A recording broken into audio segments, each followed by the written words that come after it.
Blog Talk Radio. Here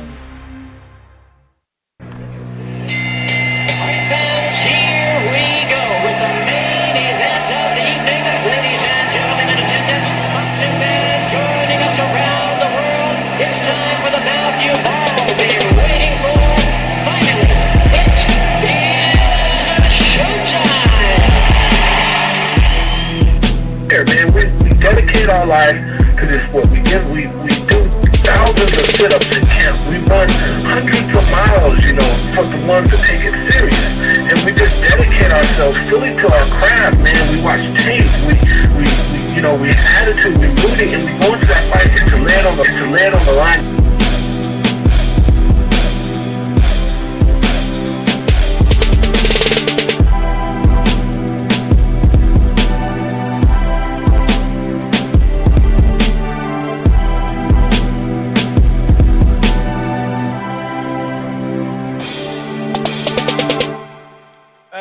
Boxing fans, this is the Rope-A-Dope Radio Podcast. I am your host, Chris Carlson. We are live on a Tuesday night per usual.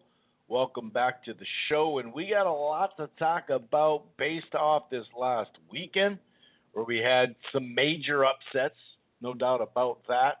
So we'll definitely talk a bunch of stuff when it comes to that, whether it's Helenius knocking out Adam Kownacki in front of all the Polish people. Unfortunately for them, man, they really jam-packed that Barclays, dude. And it's just a loud crowd. It may not be, 12 and 15,000 or anything like that, but they definitely support their guy. And you know what? You can still have them on a triple header for a fight or two and put them right back in a main event. It'd be no big deal, I don't think. But, man, what a big win for Robert Helenius. We'll also talk about FA and Frank Sanchez on the undercard as part of that PBC on Fox. We'll talk a little bit about the UK stuff, too, on DAZN. Jonah Carroll coming up with a nice win over Quigg. I had a little issue. Well, I'm continuing to have issues with that on DAZN, that fight for whatever reason. So I'll talk a little bit about it, but it won't be round by round. And also, another Brit was upset. UK, I don't know if he is a Brit. TJ Doheny. I always say Doheny. And that was actually, people don't realize it, but that was the biggest upset of the weekend. So we're definitely going to talk all about it. And of course, we got to preview this upcoming weekend. Are there fights that stand out like, oh my God, this is a can't miss? No, I mean, besides like the World Boxing Super Series, Dorticus and Breedis, that's a pretty damn good matchup. There's not a ton of high-profile, top-tier, top 2, top 4 guys going at it in any division per se. But we do have some interesting stuff, some prospect stuff, some crossroads stuff. And this is kind of what we got going on this weekend. On ESPN, we have Shakur Stevenson versus the veteran Miguel Marriaga. That could be interesting in some form or fashion. Obviously, Stevenson has a chance to measure himself with other fighters that have faced Marriaga in the last handful of years. James Kirkland is trying to make a comeback. He's already had 2 tune-ups. This one is a nice step up to see where he is against Hernandez in the main event of that PBC on Fox, or FS1, and also the undercard.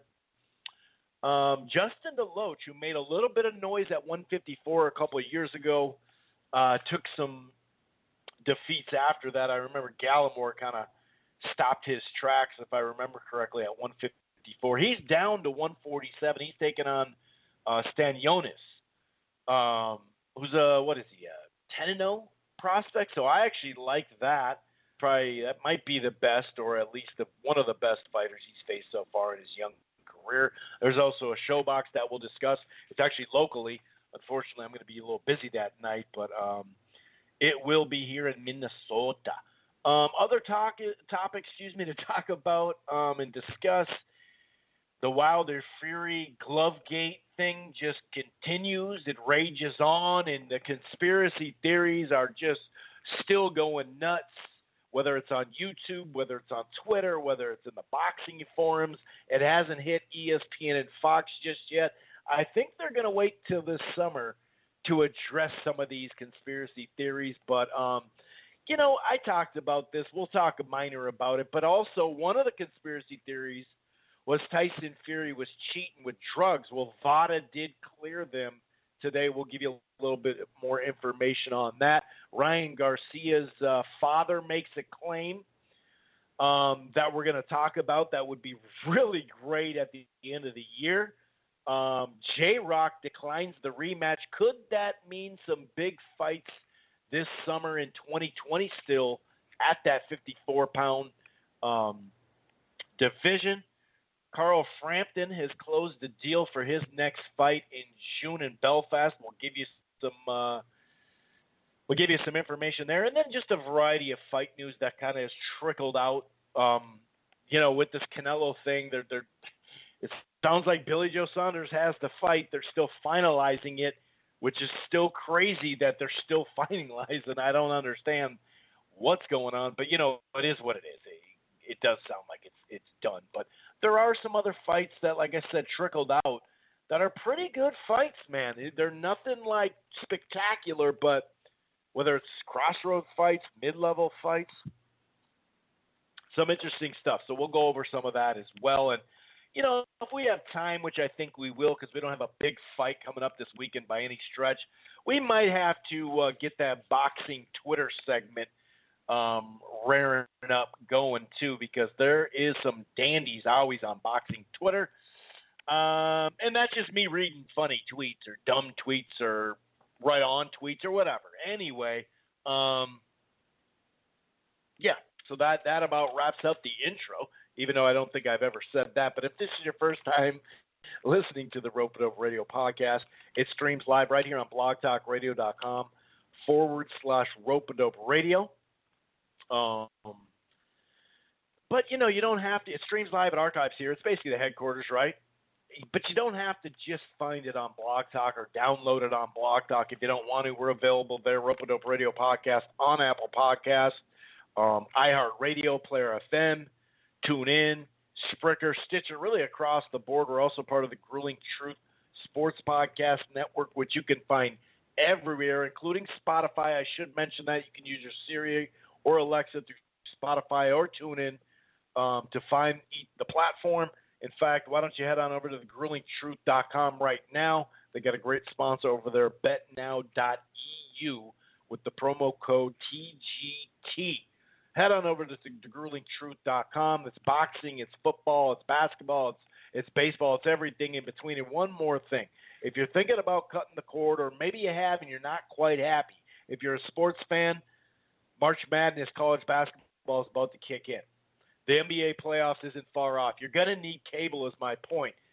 Why don't you try AT&T TV Now? It's live streaming cable. And if your internet sucks where you live, I got an option. Just hang on for a second. But that AT&T TV Now has a 7-day free trial. The plans start as low as $60 a month. There's no annual contract to tie you down. You could stream it anywhere. They have the cloud DVR. And it does seem like Showtime is actually showing championship boxing that has two-way fights, not just hometown fights and ShoBoxes and Clarissa Shields. So I mentioned that because if you're a boxing fan, it's only $11 on this platform. Not bad. It's called AT&T TV Now live streaming cable. But for those folks that their internet is just not up to par, you could try AT&T TV, although that is, in limited areas. That's your normal cable package. You can find it here in Minneapolis, Minnesota, parts of New York, Florida, Texas, California, all the way up to Seattle and Washington. Other places like St. Louis and Topeka in the Midwest. Just basically Google AT&T TV, put in your area code, see if it's available. Otherwise, AT&T TV Now live streaming cable. Okay. So, like I said, we're going to start with some recap. We'll mix in the preview on the weekend. Shakur Stevenson returns. James Kirkland returns. And, man, HBO had him hyped early, or not early. Well, yeah, it was actually early, but not that long ago if you look at it. But, a fair amount of time ago. We're going to get into his comeback. He's already had 2 tune-ups. This one, we'll see what he does here. You never know what you're going to get with James Kirkland, that's for sure. For those wondering, Ann Wolf is not training him. Whatever that means. You could take it how you want it. I'm not going to say anything bad about Ann Wolf because she'll kick my ass. Anyway, let's start with the upset stateside anyway. Big upset. It kind of matters where you got your bet in, whether it's 8 to 1, 10 to 1. I saw it as high as 12 and 15 to 1. It did close at like 20 to 1 and even higher. I don't really know exactly which site had it 20 to 1 or 30 to 1 or whatever, which some people said. Sometimes those are higher because they take more of your money. I don't know that to be true in this exact one because I don't know where the 20 to 1 came from, but it was a major upset regardless. Adam Kownacki gets beat in front of his hometown there at the Barclays. Over 8,000 strong at the Barclays. I think it was 8,800 or something like that. And it's a bummer for those folks, but you know what? He didn't even stay for the interview. He walked off, but they cheered him. They cheered him when he left. They were actually staying in the stands much longer than the normal fan base. So, like I said, they can still, put him on, build him back with a fight or two on the undercard at the Barclays and really help the sales. And he can still do main events there. A lot of people are already saying, oh, he's done. He's trash. Some of these same people were trashing this fight, and it's just another example of us not being professional matchmakers, And we've never, most of us, the vast majority, 99.9% of us, us boxing fans, haven't moved a fighter professionally to become a contender even, or build them as a prospect or a contender, or even, brought him to a title shot. And like I said, everybody thinks they're a professional matchmaker. A lot of people dumped on this fight, and I get it because you're always going to have a percentage of people that are going to be anti-PBC. So it's not best versus best, they're going to jump on it. And then you're also just going to have people on social media that want likes and retweets and make people laugh. And so that's part of it too. But it's almost as if those same people that dumped on this fight didn't watch the Areola fight in the summer.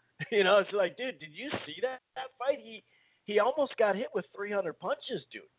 Did you see the Charles Martin fight? Like, there's a variety of fights where old boy gets banged up pretty good. I mean, even that Gerald Washington fight, he got hit clean a bunch of times, and that was a second-round knockout. My point is, I just didn't dump all over this fight because Kownacki's a limited brawler. I mean, at some point this was going to happen. We'll talk a little bit more about, the criticism he's getting, and rightfully so. When you turn down, career money, you're going to get criticism. So we'll give you a little take on that as well. But yeah, for the people that are shocked, shocked that this wasn't going to be a good fight. Like, the fight itself was fun as hell, pretty much right off the bat.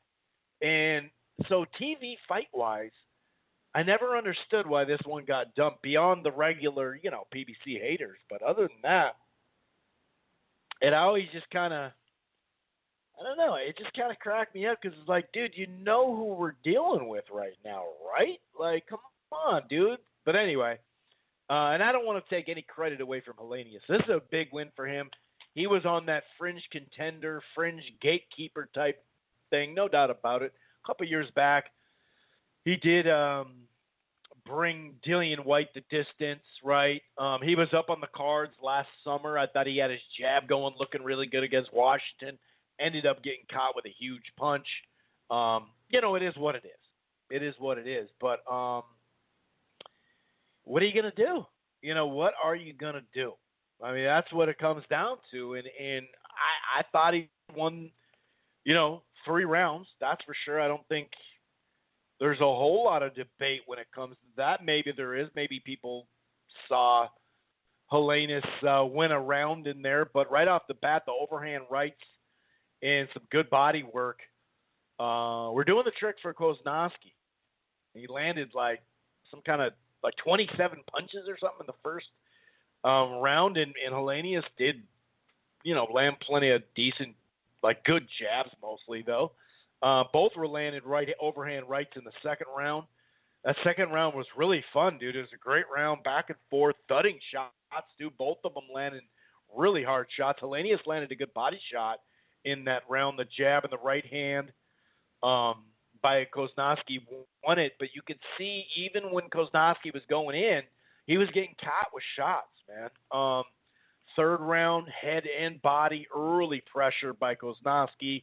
You did see some good shots, though, especially in the second half by Helenius, but he looked pretty shook up in that round. He looked like he was already fading when he walked back to it, and you thought, okay, dude, this is a fun fight, but now at this point, I'm not sure how much, it's going to go, but what do you know? Helenius comes out with, they both were exchanging punches early on.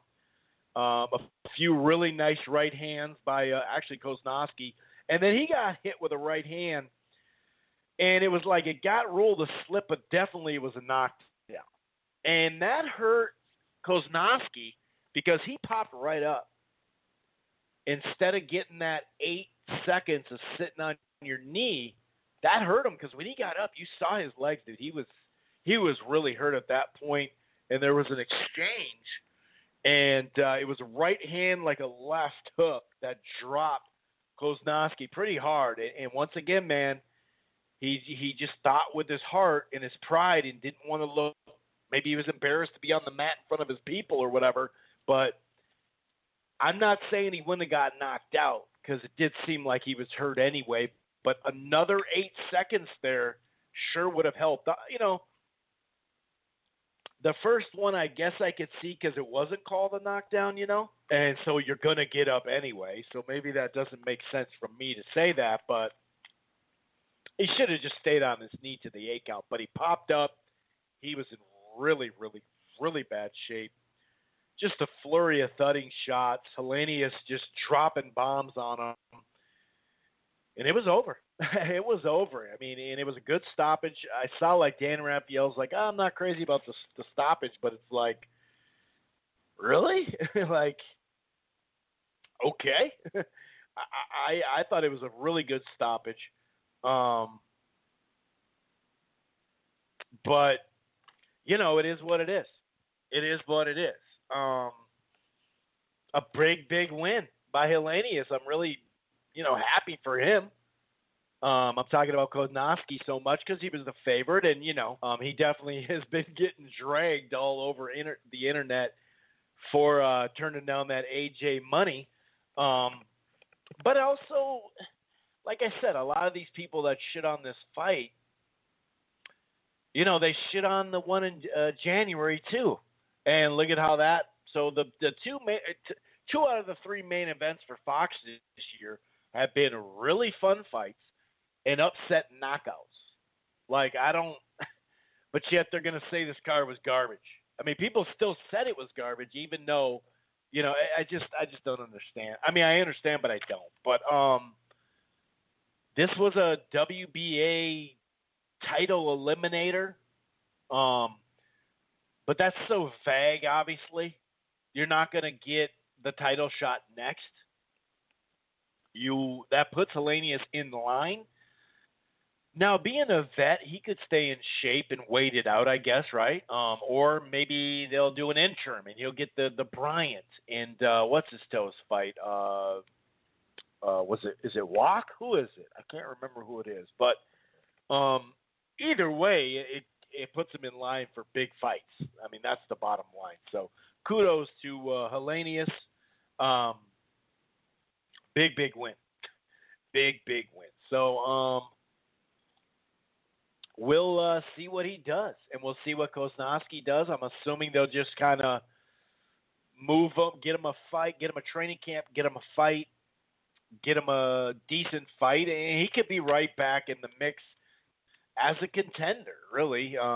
like I said, as far as the stuff at the Barclays, his Polish fans aren't just going to completely – I'm not saying you put him in a headliner against a nobody and it's going to get the same crowd. I'm definitely not saying that. But his Polish fans aren't just going to dump him. So it sucks for him. I think the biggest thing, obviously you had to see some of this coming.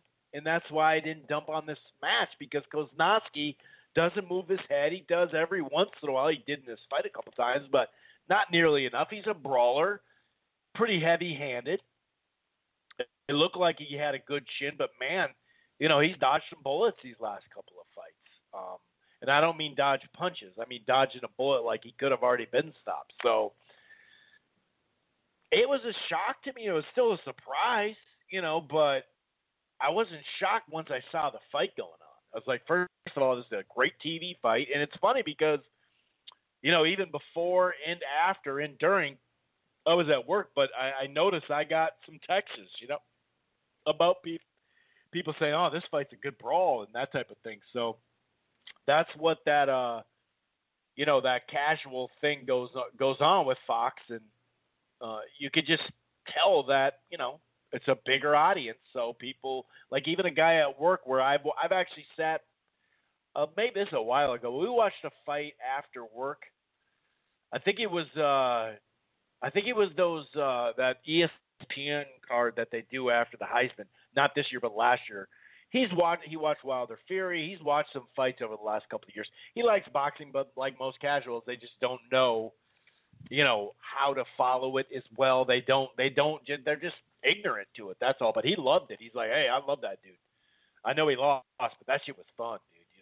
Tell me when he's not, fighting next and stuff like that. So the biggest thing, as far as people dragging Kownacki is he did turn down that big payday. Now, a lot of people are jumping on his representation, whether it's Al Heyman in the PBC or Kevin Conley. Something to make, before you start dragging him too much, or not him, but his representatives, because a lot of people just went to his management. It's like, well, hold on now.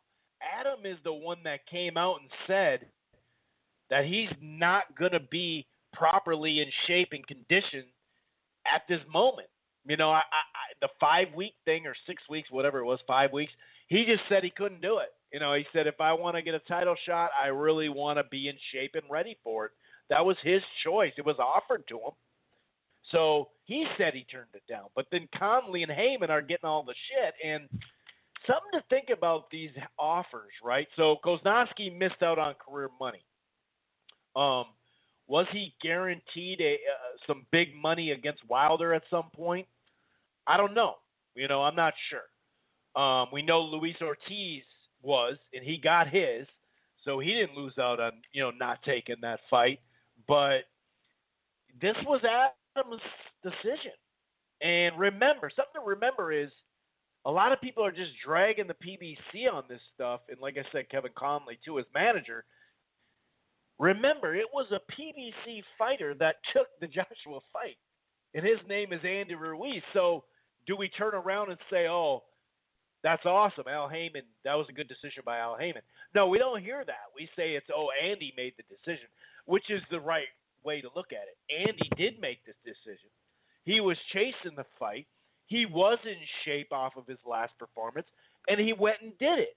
And I'm saying back then, in shape off of his last performance, not his last fight, obviously. But so which one is it, guys? Is it Conley and Heyman's fault because Adam turned the fight down and he said to the public he did? Or is it, do we got to give credit to Heyman then since Ruiz took it? I think people miss that thing about this AJ thing. It was a PBC fighter that actually took the fight. That's what cracks me up on this. And like I said, we've been talking about this over a month now, these big offers. Adam Kownacki, big offer, seemingly gone because we haven't heard about a guarantee he had like Luis Ortiz. Luis Ortiz had a big chunk of money, and he got that to fight Wilder, so it's not a big blow to him. But it is for Kownacki. There's no doubting it, just like Kevin Farmer. he missed out on his biggest payday that would have taken him 3 fights to get if you look at what he was getting paid. Gervonta didn't miss out on that because in his 2 fights, he can make what they offered him. You know what I mean? So we're going to find out if Andrade or Charlo missed out on a big opportunity, especially Charlo, because that money was more for Andrade, whereas Andrade is going to make similar money. It just at the time, it was a career-high money to take the fight on Showtime. So we're going to find out more about this stuff. You know, Wilder ended up making a bunch of money to where it equates to a Brazil fight in the first AJ fight, because that was the only fight that was actually guaranteed in that contract. The second fight, we didn't know when and how and what, you know, if that was actually going to be made. Whereas he's made a buttload of money in that time, and he's about to make some more money, so that's a little different. But we're going to keep an eye on Charlo, you know, and see if he did end up losing 6 in the ballpark of 7, so $6 million something. Whether that takes him 2 or 3 fights, I don't know.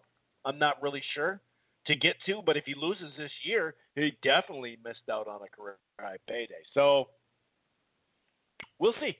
But like I said, Kownacki is the one who turned it down. It wasn't Conley. You know, it was offered to him. I mean, obviously it was offered to him, otherwise he wouldn't have turned it down.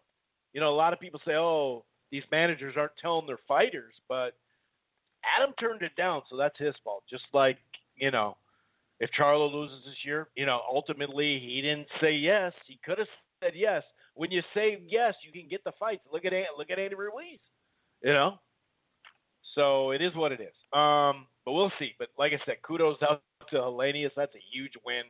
And, you know, you like to see an old guy like that perform great in a fight. A lot of times he had a good start to his career beating vets, right? He's been around for a while, but, you know, of late he's come up short in his big moments, you know, so it was good to see that. And, you know, at some point, I'm not saying Helenius is just going to be like, yeah, I'll take the rematch because that would be a dangerous fight for him. Maybe they can offer him a good chunk of money. I don't know, but I'd assume that he'd probably just want to stay put in a mandatory spot and basically fight the guys that the WBA will probably feed him to stay busy. I don't know. And I'm not hacking him for that. I think that'd be smart, but it kind of matters what fight he's going to be like, you know, the WBA belt that actually Joshua has right now. And when is that going to be due? That'll be the next one due, but he'd be third in line just off mandatories. And there's a chance that, you know, Joshua fights the winner of Wilder Fury trilogy, you know, in the summer. So Usyk would get step-aside money at that point. Maybe they put him in with Usyk, but then again, that's WBO, WBA, so I don't really know. On the undercard, now, the opening fight I thought would be more entertaining because I thought Frank Sanchez would come out and look fundamentally sound, pump his jab, and everything would look great. You know, he's got a great amateur pedigree. He's got a great record for Cuba, fighting, of course. Got a really good, solid style. But as far as winning fights, I know a lot of people don't like that type of style, but it does win fights. But the thing is, I thought Joey Dawejko, would catch him with something, and that would make Sanchez brawl. Because last summer when he fought here in Minneapolis, he was going for a brawl on a guy he was, you know, definitely way more talented than. He was going for a knockout, and he got clipped like in the second. I think it was the second or third round. He got clipped in that fight. And so I thought Sanchez would win the first chunk of rounds, but he'd get clipped at some point a little bit, and then he'd go into a war, or at least not a war, but a more two-way fight, and sit there and be there for Joey D. And I was actually impressed that he didn't do that as far as where his, like, projecting his career.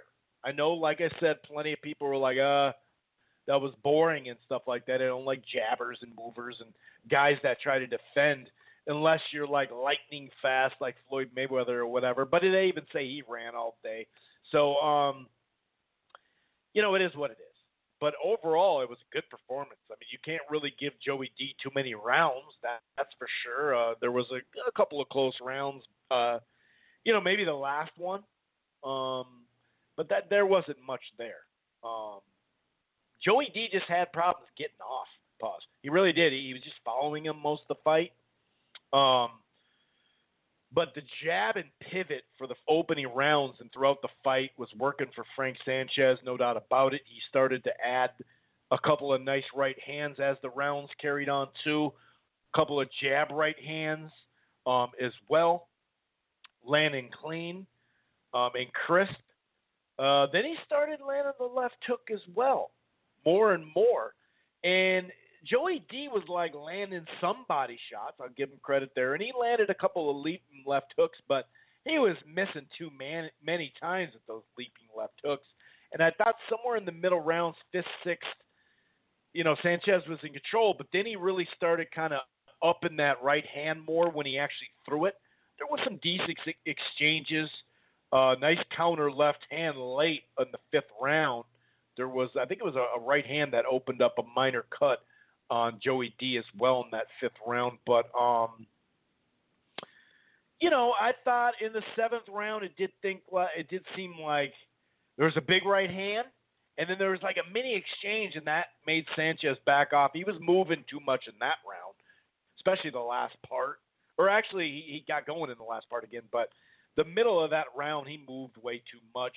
But then in the seventh and eighth, and even the 8th, 9th, and 10th, he started opening up more with that right hand. But Joey D was just following him too much. Like I mentioned, he got a couple of good body shots in. But 10th round was two-way, like I mentioned. But, Sanchez just stayed disciplined. And I was wondering if he'd do that for a whole fight. And as much as some folks on Twitter were pissed off that he did that, I mean, I literally saw people saying like, I never want to see Sanchez again. And it's like, really, dude? So it was that bad? Like, for real that bad? But some people just, they have a style, and that's what they like. And if anyone does anything else, screw them, And hey, that's your prerogative. It is what it is. But it wins fights. That's all I'm going to say. And the guy landed like in 10 rounds, he averaged, like double digits punches mostly. So I didn't really see this just horrible showing. It was just, uh-oh, no sound? Uh-oh, you can't hear me, huh? So I'm having some sound issues. Is that what I'm getting here? Okay. I literally just checked too. And weird. When I called, I could hear it. So I'm getting let me actually call the number too. So anyway, hopefully this isn't, messing up. Not really sure. I'm going to check right now. Let's see if, in fact, you can't hear anything. Yeah, I can hear it. So I sorry, guys. Just kind of looking at my chat, which is my text messages.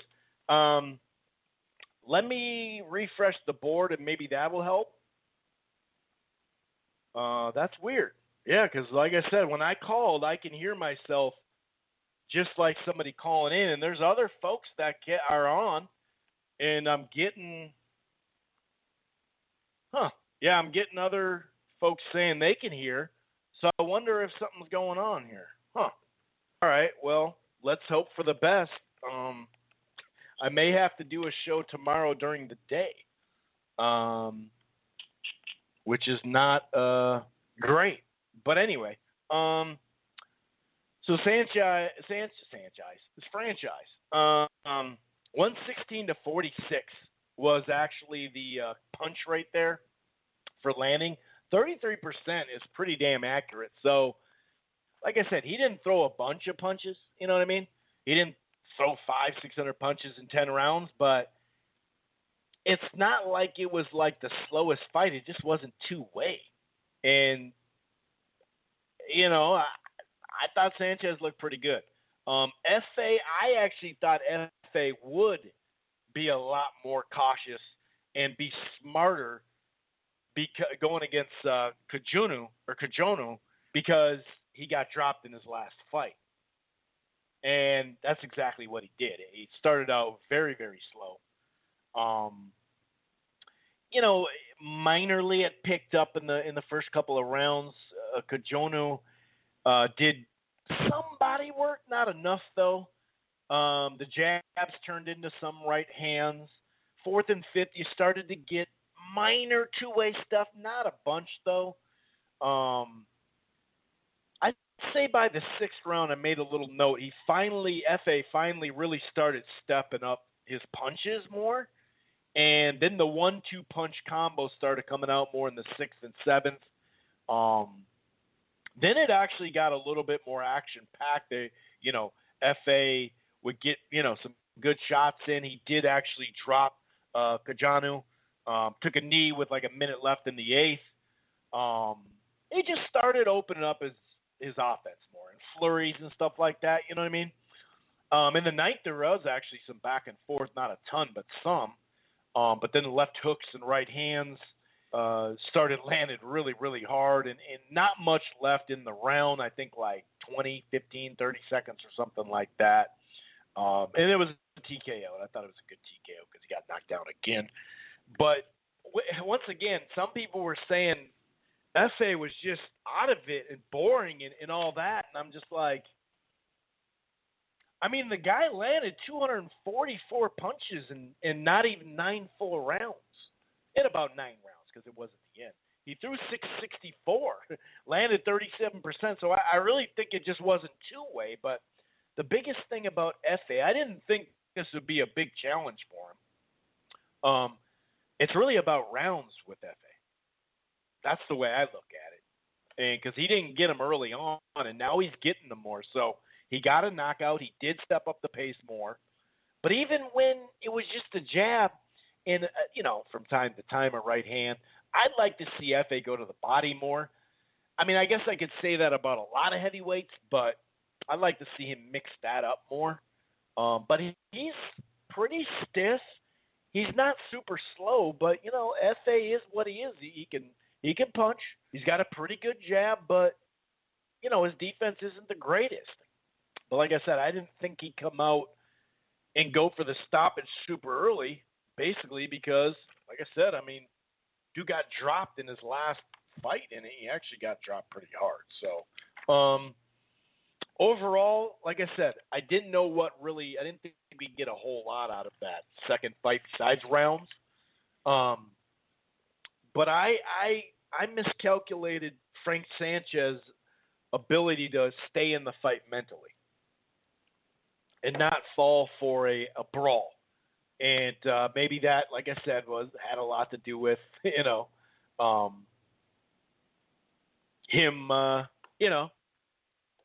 like getting rocked in his last fight, because that's exactly what happened. So I don't know. I just didn't see it as. You can actually hear my echo. I was just checking just to make sure on my player. So I'm not sure what's up, Portland. But on my end, I called, and I have people that are on right now saying we're good to go. And I just went to the player on Blog Talk, and it's good to go. So not totally sure what the dealie is. I don't know. I don't know. Maybe I had it on mute for a moment, and I don't know. I'm not sure. But anyway, like I said, if this does go wrong, then I'm going to have to do it tomorrow. Speaking of upsets, even a bigger upset was TJ Doheny. Doheny got beat by a dude who's like 12-2, and he was a major, bigger upset, really, because at least Helenius, this guy's actually gone rounds, and we kind of know him, and we knew he was really long and lanky, and he's got a like a 3-inch reach with a good jab. We at least knew, something more. But TJ had looked so good against some guys lately, right? That Roman fight last year, he really overachieved in that fight. So, maybe he just had a flat performance. He wasn't taking the fight serious. I didn't see it. As far as Quigg Carroll, Jono Carroll, or Jono Carroll, he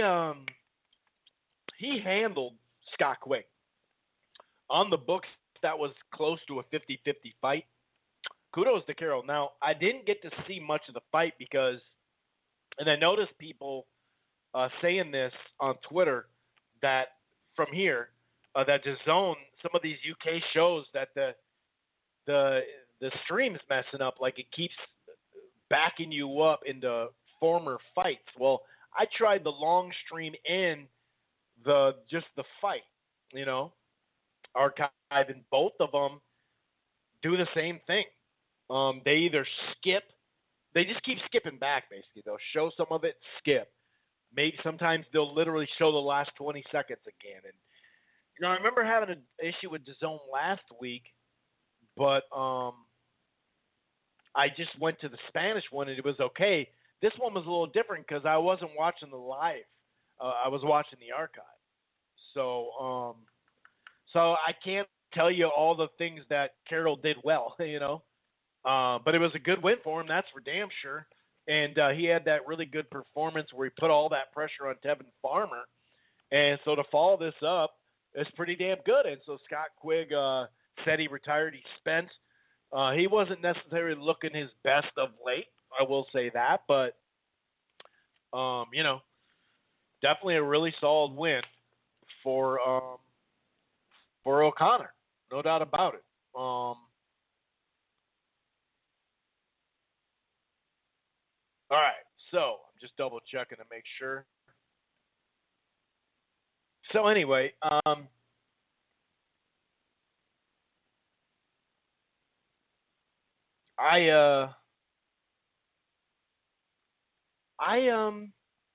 think that's about it. There was, you know what? There was some, I think it was college basketball or NASCAR or something already on FS1. So they didn't have the what am I thinking? Oh, the prelims. But who the hell was it? Alfonso? There was a heavyweight minor upset, not Negron. There's just a more minor upset on the undercard. I just can't think of who the hell it was. I'm not gonna pause anymore, Googling or anything. So, but all in all, it was what it was. I mean, we had some upsets, that's for sure, and that was a really fun fight while it lasted, a two-way fight. So yeah, that's about it for recap. We will get into some news, and then we'll get into some preview. Shakur Stevenson returns against Miguel Marriaga. Should be a good test where Shakur Stevenson is right now. Marriaga in the last couple of years, the Oscar Valdez fight definitely stands out. He's gone rounds with plenty of guys. He did, Lomachenko messed him up, of course. That wasn't much of a fight, but he's just that vet. That experienced dude, hard-nosed dude that could apply some real pressure, which is pretty good for Stevenson. And I think that's going to be good for him. I like this fight. Did I want to see, a bigger fight for him that we thought may happen against Josh Warrington? Sure, but I thought it may happen this summer. It doesn't sound like it's going to now, but I never thought it would have been, this fight, the next fight. I just didn't see it coming. Shakur did turn down the money, said the money wasn't good enough, basically. So, it is what it is. And maybe it wasn't. You know what I mean? I don't know. But I like it. I do like it. Jesse Magdanello, I believe, returns on the undercard as well. That's going to be on ESPN. There is a ShoBox that I'll talk a little bit about as well, coming up on the weekend, or on Friday, of course. And then also the PBC on FS1 returns. There's a co-feature that I like, Stanionis, who, what is he, 10-0 now? I think he's 10-0. And he's going against Justin Deloach, who's now a 147-pounder. I remember him talking about 47, but I didn't know he was actually going down to it per se. And he is. So we'll see how that works out for him. Stanionis, I think he's, 10-0? Something like that. I know he had an injury in his last fight, didn't look as good or whatever, but he fought with it and whatnot. But I like this fight because Deloach is a guy who Dominic Dalton, and he won like I think he won 3 prospect fights in a row against like guys who hadn't lost. You know what I mean? It was prospect versus prospect. A good chunk of them, I believe, were on ShoBox. Some of it was on FS1 as well. And then he got beat by Gallimore. I remember that. And that stopped him in his tracks. But he's just a solid dude. You know, he's definitely had a lot of rounds with a lot of experienced guys, in a sense, like Marriaga, in a sense. So I like it where Stanionis is. I like it. I like that fight as a co-feature. I think we're going to get to know a little bit more about him.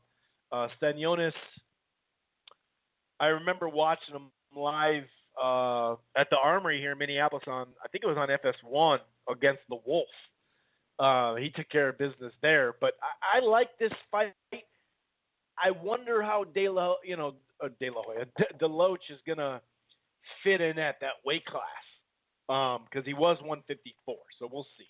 And then the main event, this is kind of interesting. Kirkland against Hernandez. And, James Kirkland was a guy that HBO, not all that long ago, was pushing like crazy. And, at that 154-pound division. And to be fair, the guy was an all-action brawler. I mean, I'm talking all-action brawler. So he definitely gave us a lot of fun fights over the time period. He got wins. I'm actually looking at it right now. God, this is back in 2008. Brian Vera, Yoel Julio. I remember that fight. Then he got knocked out really early against Ishida. I do definitely remember that. That Ungula fight was a brawl. Molina fight, he got DQ'd.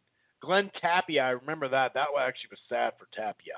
But then obviously, Canelo just waxed him early. That knockout punch that he had, that was a fun fight while it lasted. But anyway, he had about little over 4 years off, James Kirkland. And, I know he had some management issues for a while, and he was thinking about coming back, but just never did, whether he was waiting something out or whatever, but he just never did. So I thought he was just going to be done. He did manage to get 2 fights. Actually, I had Boxer at Oakland last August and then in November. So he just got some quick little fights. And now he's going against Mark Hernandez, who is a pretty good fighter. He's still young. He's like 26. Just went the distance with a fairly solid Kevin Newman. He had a draw a couple years back with Rosario. Then he got knocked out last year by Rosario. The guys fought. Tyrone Davis, split decision. He fought Newman twice. That's right. He won and lost one. So, if you're looking at this, I'm not going to sit here and be like, oh, dude, this is such a meaningful fight. One, it's going to be an action fight. It's going to be a good TV fight. But if you're James Kirkland, or if you're the PBC and James Kirkland, you're trying to bring him back. He got 2 camps and 2 fights, right? You got to find out where he is. You can't just step him up against Charlo or something like that. Now him and Hurd would be a great fight, but if Kirkland's really trying to make a comeback and you're representing him, you can't just throw him in there with the Wolves out of nowhere. And Hernandez is a solid dude. So I actually like this fight for what it is. We're going to find out where James Kirkland is. And just judging by his career, you never quite knew which Kirkland. It basically, a lot of it was based off Ann Wolf and how quickly he got into camp and how camp went, right? Or if he had Ann Wolf in his corner. He doesn't have Ann Wolf in his corner any longer, and he's probably at an age now that type of training camp wouldn't really do him as much good as it did before. Well, I think it did some really good. Some of it was, it is what it is. Hernandez represents a guy where you can go, okay, in the last couple of years, some pretty good fighters, especially like Rosario, fought him, and he fought pretty well in those fights. So let's see where he's at. So I actually don't mind this. It's not, like I said, it's not a weekend where you're like, oh, dude, this is it's on and popping. You know what I mean? But I don't mind the fight. I'm just hoping for a brawl, obviously. That'd be dope. But yeah, so there's not a whole lot of extra preview with it. I think Stevenson will win by decision, but I am looking to see if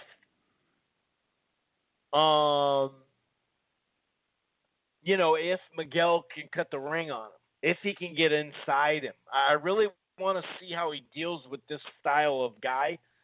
And Marriaga, like I said, he's coming, dude. He's coming to, try to do it. So he's not just going to lay down. It's not just, hey, I'm going to get my money, I'm out. This dude's a pretty good fighter. And like I said, the Oscar Valdez fight, I'm sure they'll talk about it on ESPN. That was a damn good fight. Don't get me wrong.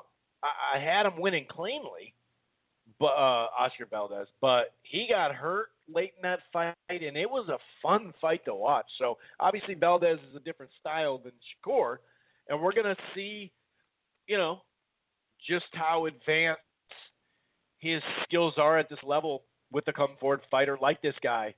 I think it's a step up from his last fight, so I like it. I like it a lot. And I got Stevenson winning.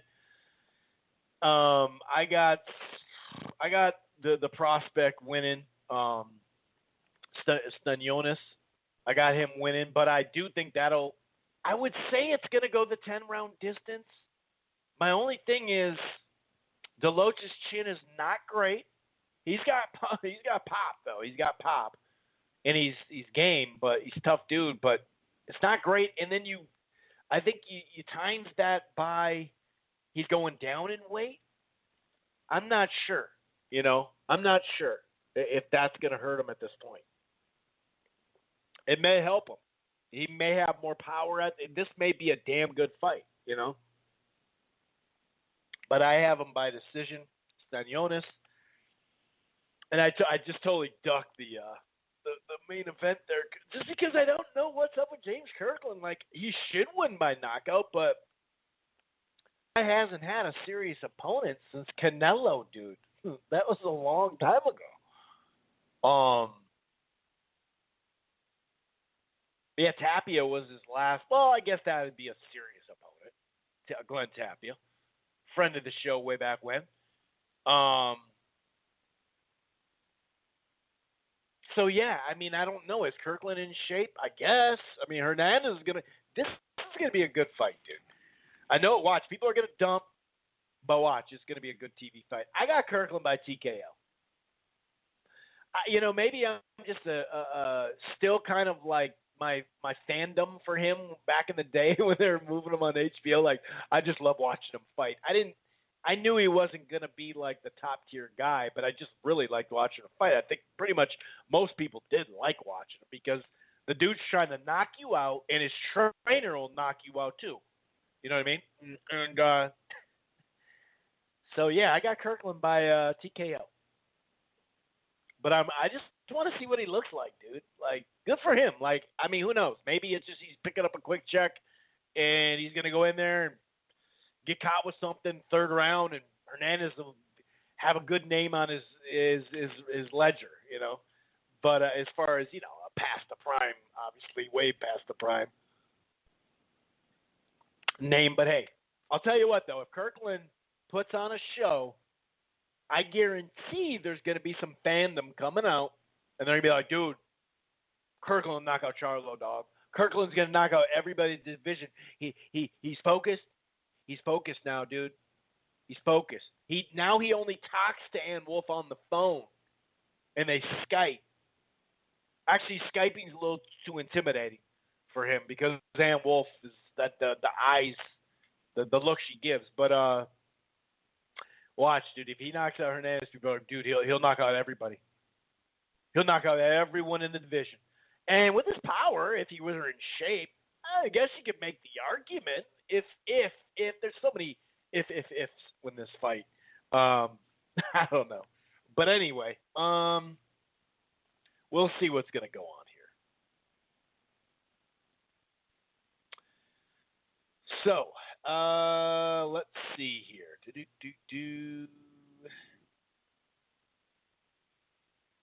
All right.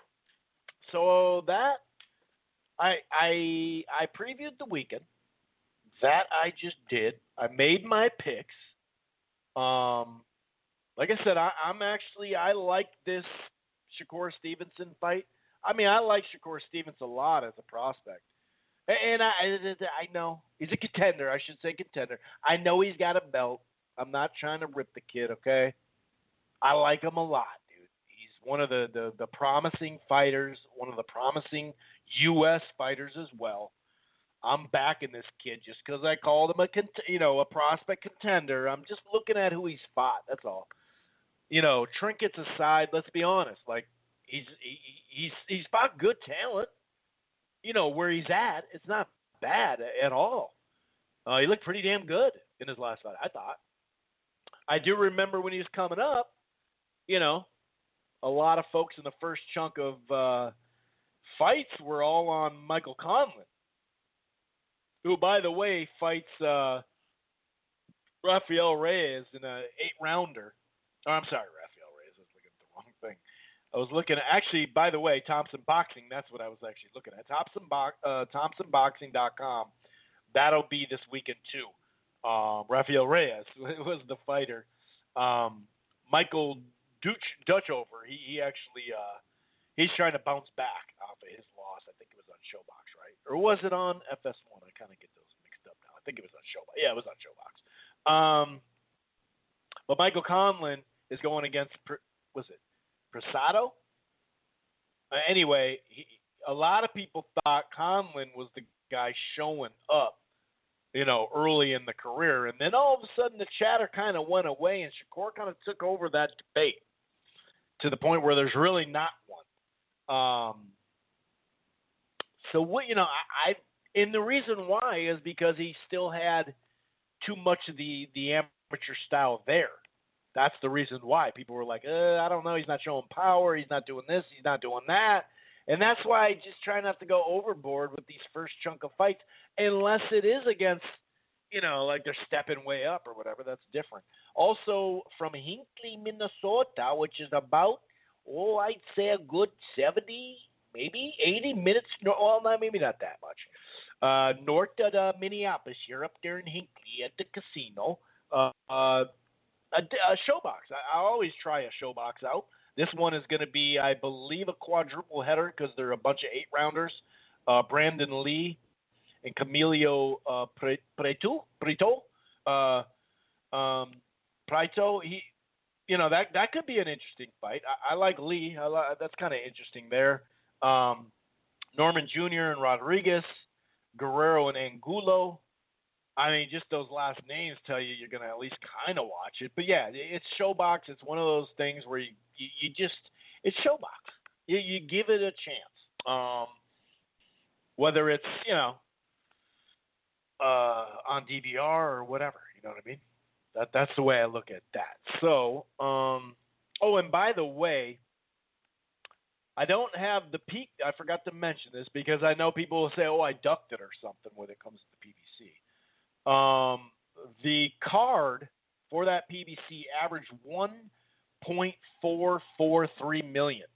It did good, fairly good in the men 18 to 49, did okay in the adult 25 to 54, considering whatever.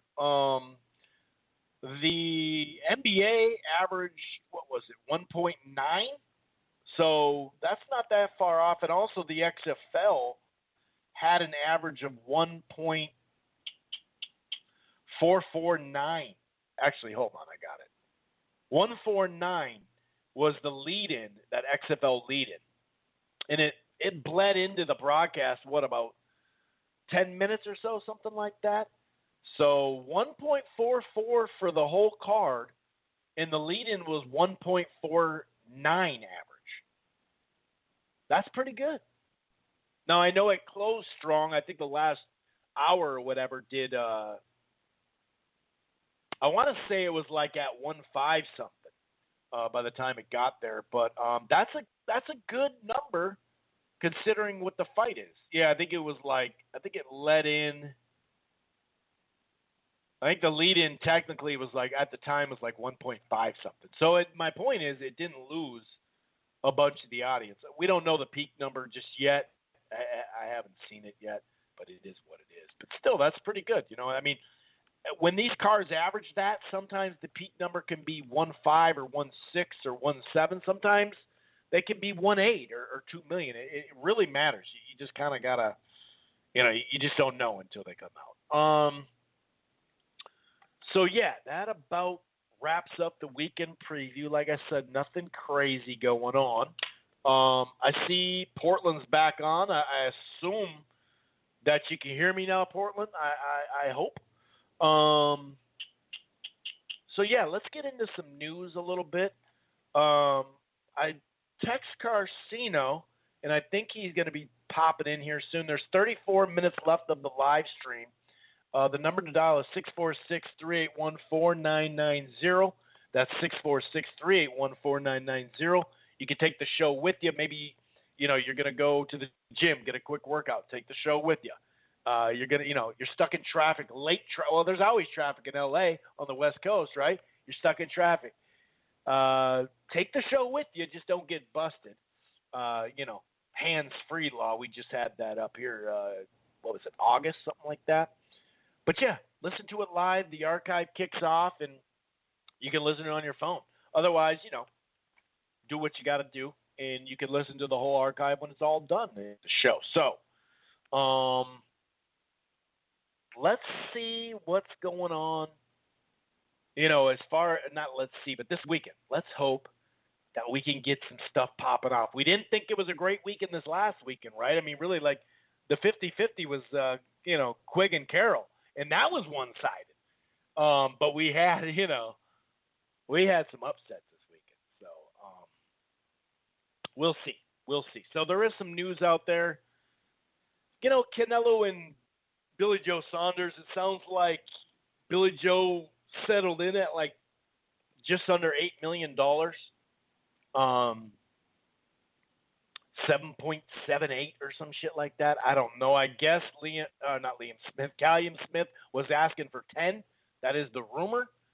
So that would be, like Eddie said, below the 12. I think it was 12 that Jacobs got, 11 or 12. That's below it, but it's not that far below it. But yeah, 10 million. That's what he was asking for. I don't know if he would have then taken it. It sounds like maybe they went high and they were both going to take it. I also heard that they both then accepted it, and Canelo's side chose that, chose Billy Joe. And it's going to match up with the DAZN. Remember we talked about that last week? DAZN's going even more global than they already did. Where were they? Already in 8 or 9 countries, right? So they're going global in 200, and I think the price is going to be, I'm kind of pissed, I'll be honest with you. The price is $4.99 for DAZN. It sounds like that's what it's going to be. Prices are still going to be released, but it sounds like it's going to be anywhere. I'm talking about the UK. What's up, UK fans? Sounds like it's going to be $4.99 for you guys. I don't know if it's going to be $9.99 and it's $4.99 quid. I don't know. I have no clue. I think it's going to be right around there. I guess their whole purpose is they want to get into Russia, they want to get into Scandinavia, they want to get into certain areas, and over this next chunk of time, this year or whatever, then they can really do some more research on the marketing and on the geographics and see what part of these countries and regions jump on it, and then I'm sure they're going to push more that way and put more product into that, or not necessarily product content, but put more money into it, invest into that, rather than just slowly but surely, okay, this week we're going, to Italy, or not Italy, but let's say some other country, right? And then, the next month we're going here. Then we're going to, that's a lot of money to just kind of be like, hey, it's available everywhere. How about that? So that's what it sounds like they're doing. They're getting their research and then kind of honing in on the areas and regions and countries that where it takes off on, or at least shows more interest or whatever, then they can get a feel. But the reason why I just got done explaining that is because Canelo and BJ Saunders, although it's in the wee hours of the morning, unless they're going to randomly do the fight in the UK, I highly doubt that. So it's going to be in Vegas, so at the T-Mobile. But, yeah, so that is kind of like the fight they're going to use to make their grand opening in the UK, and it's going to be interesting to see how that Sky Sports, Matchroom, and Anthony Joshua, being that their contracts both ran up in 2021. We'll see how that goes. Obviously, the UK is huge for DAZN. And when you have Joshua, which is a huge pay-per-view, and even the guy like Dillian White, who can, push numbers on pay-per-view. When you have some of these guys, and you can also make more fights with two UK guys and put them on pay-per-view. Well, if you charge $5 or $10 US dollars, if you don't know what bucks are, that's a huge sign-up rate. You're actually going to save the people that are already, willing to, a lot of pay-per-views in the UK. Like, there's about 5 in what? I don't even know. Is there 3 in 6 weeks? Is that what it is? And like 5 in a matter of a handful of months? I can't remember. It starts with Du Bois and Joe Joyce. But yeah, I mean, if they're already used to paying all these pay-per-views, you cut the price. That's good. And then they're also going to get the Matchroom USA stuff here too. I assume that's how it's going to go. I think it'd be really, I think it'd be a big blow to DAZN if they didn't get Matchroom UK and US. Obviously, they get US, but I'd be surprised because, dude, it's they got money. They haven't spent as much money as they say they have per year. I mean, they spent, upwards of $500 million already, earmarked wise, but they say they got a ton of money, so I would definitely do that, man. Like I said, obviously it helps Eddie Hearn for the Sky Sports deal too. He's probably somewhat sick of always having to put on pay-per-views too. You know what I mean? So we'll see, but that's a good fight to at least entice.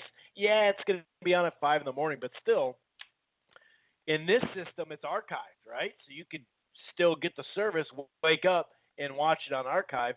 And they fixed the way they look at the fights now. Like before the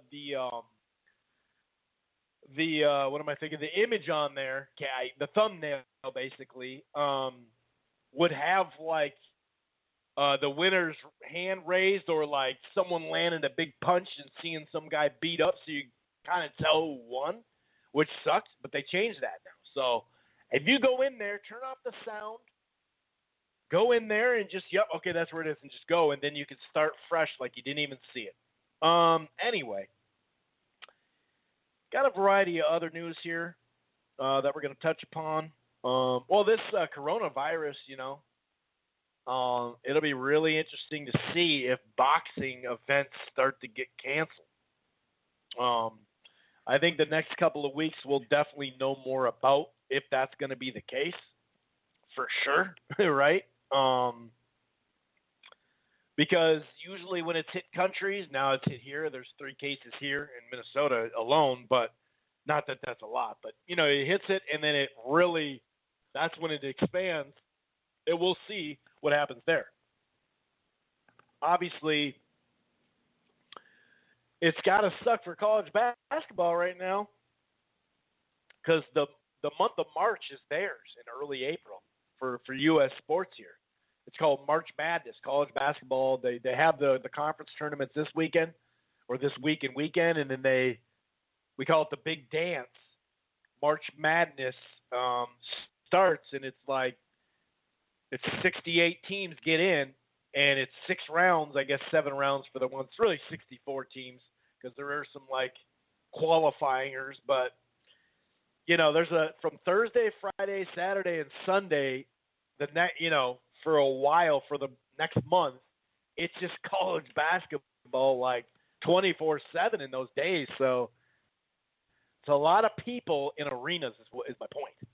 And, a lot of people have HDTV, and they can just sit at home. So I'm assuming it will affect some of it. I think so. But like I said, these next couple of weeks will definitely tell if, in fact, all sporting events, will be affected by it. And in about, 5 weeks? 5 or 6 weeks, the NBA playoffs start. So, that's another one where the first round's going to have 16 teams, a lot of games going on per day, a lot of arenas filling up, and the playoff games and the tournament, those are the ones that a lot of people go to. So we'll see, man. We'll see how that goes. Hopefully everybody is safe with that. Wash your hands. Big thing here is buying toilet paper. I see a lot of that going around on Twitter. In Minnesota, the toilet paper is still available, but we'll see if that changes. I'll keep you updated on that, guys. Here's a good fight. Carl Frampton and Jamal Herring, or Jamel. Frampton and Herring, June 13th in Belfast. This is a good fight. I like this fight. This is going to be a good fight.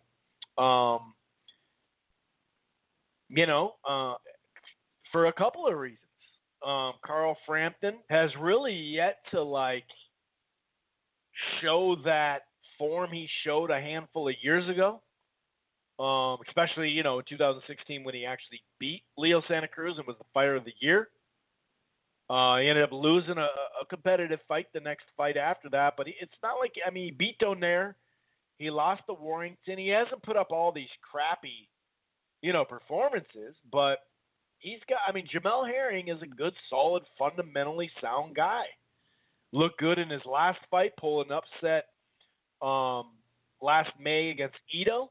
We actually had him on the show. We'll probably have him on again. I got to catch him early before he gets to the UK. I don't want to keep him up late and whatnot, but I'm happy. I'm happy with this fight. I think it's a fairly evenly matched fight, which I'm always in favor for, no matter what level it's at. Whether it's prospect against old vet trying to become a contender, there's the prospect, crossroads, super fights, whatever the hell it is. Count me in on some of this stuff. You know what I mean? Count me in. So, yeah, that's a good fight. That's a really good fight. And that's going to be on, I believe it's going to be on ESPN+. Maybe I'm wrong. Maybe I should check it out. Actually, I'll check it out right now. I can't remember if that is on ESPN+. I just kind of assume it would be, but maybe they have a really cool – okay, I'm getting greedy. I was going to say maybe they have a cool little time slot on ESPN randomly during the day, Like I said, I'm probably just getting greedy. Let me check it out real quick. Because I like that fight. I really like that fight. I think it's evenly matched featherweight fight. Let's see what we got here. Sorry, it's taking me a little while. My computer or my phone's messing up a little bit. Okay, it's not on the schedule yet. On ESPN. So I don't know if it will be, I'm not really sure how they're going to do that. We'll see. Yeah, so that's there. Okay, wow, what the hell? All righty. Sorry about that. I'm having a little weird thing with my switchboard. But it seems to be just fine. Everything seems to be okay. So, yeah, we got some more news. Luis Ortiz is going to return in July, and his representatives, his trainer, I should say. It's not like Al Heyman came out and talked to us. Said they're having problems finding an opponent. Wow, that's, where have I heard this one before? I don't know. Maybe Chris Mannix should, start getting the train rolling and pump up Luis Ortiz. Maybe get him a fight. You know what I mean? But yeah, he's going to be back in July. And then his second date is November, December. Now that whole Luis Ortiz and Andy Ruiz fight next, I that wasn't going to happen. This year is one thing. But, Andy wants a fight where he can get in shape, have a good showing, and get back into camp and be ready for a big fight. And I think that's fair, I mean, he'll have been out for a chunk of months. Right now, he's basically like, I hate to say it, but in fat camp.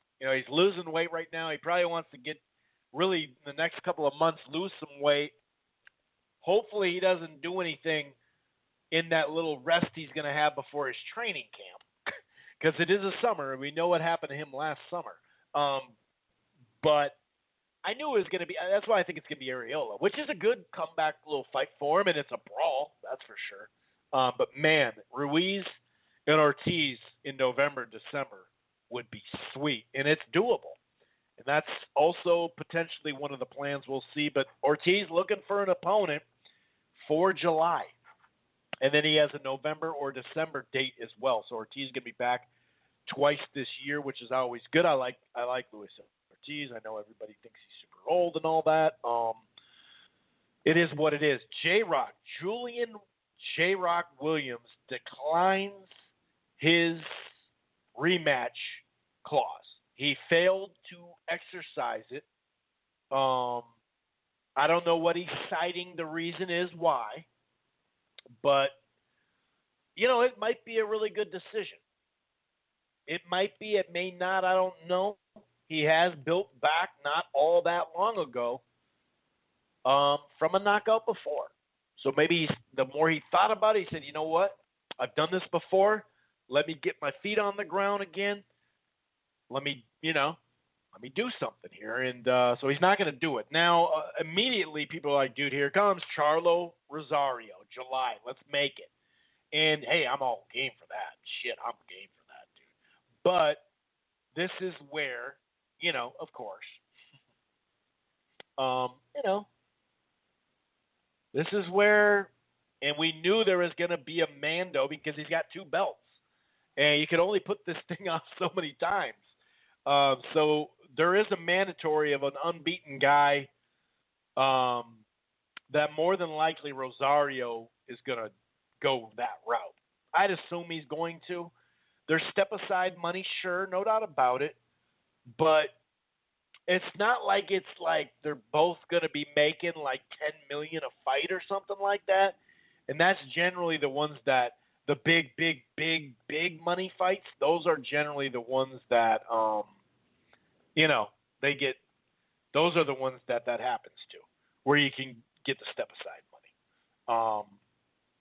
But we'll see. I guess you never know. I don't know. I'm trying to find the guy's name actually. Bakram Murtaziliev. This is by Steve Kim, by the way, on Twitter, according to Steve Kim.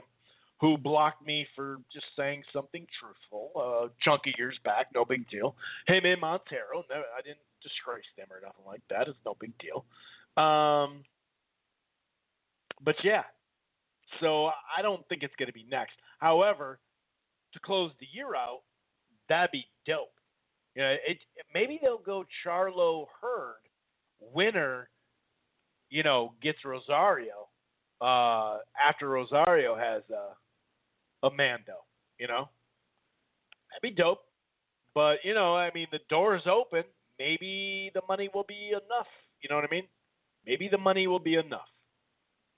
I really don't know, but we'll see. We will see. That is for sure. But you know, I don't know. A lot of people. I remember seeing a lot of people saying, "I don't think I would. If I were him, I wouldn't take that." You know what I mean? I would not. I wouldn't do it. You know what I mean?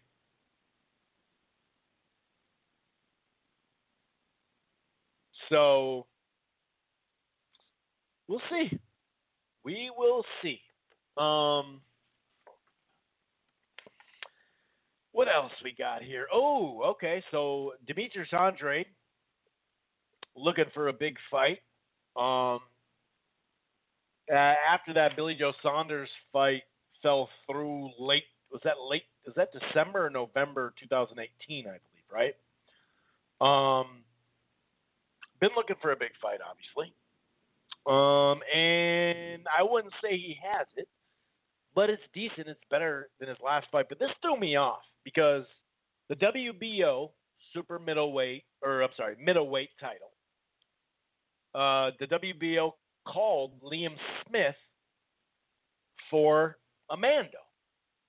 And I thought Keeler was the Mando. I was like, wow. But when I did my research quick, it was like, no, he wasn't. I thought he was. It's like, why the hell do you fight him then? That guy, you know, and I know the WBO, when I researched it more, they approved it.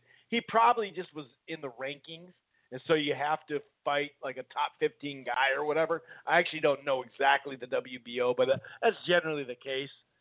You know, you have to fight someone in our rankings, you know. But I thought Keeler was that. I thought that was the Mando. So this is a much better Mando, you know, if we're talking Mandos. But still, you know, it's still that second-tier guy. You know, Sulecki and Liam Smith would be a good fight, you know. Like, it is what it is. But, you know, Liam Smith is he's a solid fighter. There's nothing wrong with him. He comes to fight, and even against Canelo, he fought really hard. He got beat up and stuff and destroyed to the body, but it'll be a good stylistic fight. It sounds like they're trying to set that one at home. And so we'll see. In Providence, by the way. So we'll see. We will see. Yeah, that's like 90 days or something like that they have to make it by. I got it. Hold on. Let me look. Everything's taking long today. Yeah, so this is Frank Warren from BT Sports Boxing. The WBA has advised us, and we are in negotiation at the moment for him to fight him being Liam Williams. Oh my God, it's Liam Williams? I thought it was Liam Smith. I remember that Liam Williams and Liam Smith fight. Okay, I'm wrong. Oh, whoops. I seriously thought it was Liam Smith. Okay, I mean, I'm not saying there's like a huge difference, but I did think, well, I'm glad I looked it up. I'm really glad I looked it up. I could have sworn it was Liam Smith that I read. I just read it wrong. That's funny. Let me double check to make sure that tweet wasn't wrong. Let me double check. Yeah, it is Liam Williams. Boy. Man, almighty. I mean, that's not that crazy, I guess, right? Yeah, him and Smith fought back-to-back fights. They were close and whatnot. Since then, jeez. Hey, man. He really didn't fight any. Oh, I mean, I don't know. I don't know Heffron. He was undefeated, but I don't know him. He just beat Fox. I know that. So, it is what it is. Like I said, either way, it still works out. I just think I just wrote it down wrong. So, it is what it is. At least he's, staying busy. So we don't have a date exactly, but what they say, June, I think, or something. They're trying to get some home cooking again there in Providence. So I will go over some other news in a short little bit. But two things going on with Wilder Fury. Yes, Wilder Fury is still getting talked about on a conspiracy level basis. And most of the Glove Gate stuff really surrounds the first fight. And I said this a couple of weeks ago. The first fight, clearly Fury's glove was messed up. It wasn't on properly. He did call the ref over. A lot of people are citing his fight a chunk of years ago against Christian Hammer, where they had to redo his glove because it wasn't on right. My original thought process is when I'm talking about Wilder Fury 2, when I see his gloves all in those pictures, I see a lot more, compact, like a glove that looks full. You know what I mean? It doesn't look like it's all messed up. You could say that it's not tied all the way, like tightly. But for him to be able to push that down, I don't know. Like, if you look at the first one, the first fight, his left glove, clearly there's something up with it. And he called the ref over, like I mentioned, and when he was on the ground, you could see the thing, it's loose. It's literally like not tied. The laces are not tight. But if it does appear that they're very tight, or tight enough, I'd say. I shouldn't say very tight, but it does appear that the laces are strung up in the second one, and the top of the glove doesn't look deformed either. You know what I mean? So a lot of people are just looking at it at angles, and when you look at that flick jab, it does look weird, but it looks even way stranger in the first fight. And when you do a clothesline left hook, which, like I mentioned, we see that in rough fights, and you just are targeting the ear, then sure, like a blow like that, clothesline left hook style, on the ear could hurt more potentially the first fight. Clearly there's something up with this glove. I'm not going to act like I know what it was, but you could tell the laces aren't tight. Look at the shot when he's on the ground from the knockout and he's got his arms out. You can see the laces aren't, tied properly. It's loose as shit. The whole glove's loose. Like, so if you want to go with conspiracies, at least focus on the first fight. Because the second fight, and even if he did a left hand, it was the right hand behind or on the ear and behind the head that was messing him up pretty damn bad too. And he seemed to be more hurt after that shot in the back of the head. And his ear popped open, whatever. So, but, there's also, it's beyond the glove, right? There's also like one of these just straight pro PBC, pro Wilder fanboy, and I'm not speaking of everybody in the Lions Den boxing community. This one in particular said that he has not just sources, but multiple sources that said there's problems with Tyson Fury's drug test, his A sample, so they're waiting on the B sample. And remember, he said multiple sources. Well, VADA came out not long ago and cleared both of the fighters. Neither of them failed the drug test. So if somebody's going to sit up here on a YouTube channel or a platform or whatever, and they just can't get over it enough that Wilder lost, like I'm talking about the fanboys, not just a Wilder fan. I'm talking about the fanboys or a PDC, just straight fanboy no matter what. That's what this channel is. And he said multiple sources. So he can't be trusted really ever then. Because this whole thing, well, they could be hiding it for Fury. Okay, well, why didn't they hide it for Canelo? A way bigger moneymaker. Like, come on, dog. Like, so how did Canelo's test get leaked then? Like, wouldn't they have kept that under wraps and found a way to make it go away without without anything, without it hitting the public? So that whole thing about multiple sources, and they're good sources. Oh, are they? That's funny because they're not.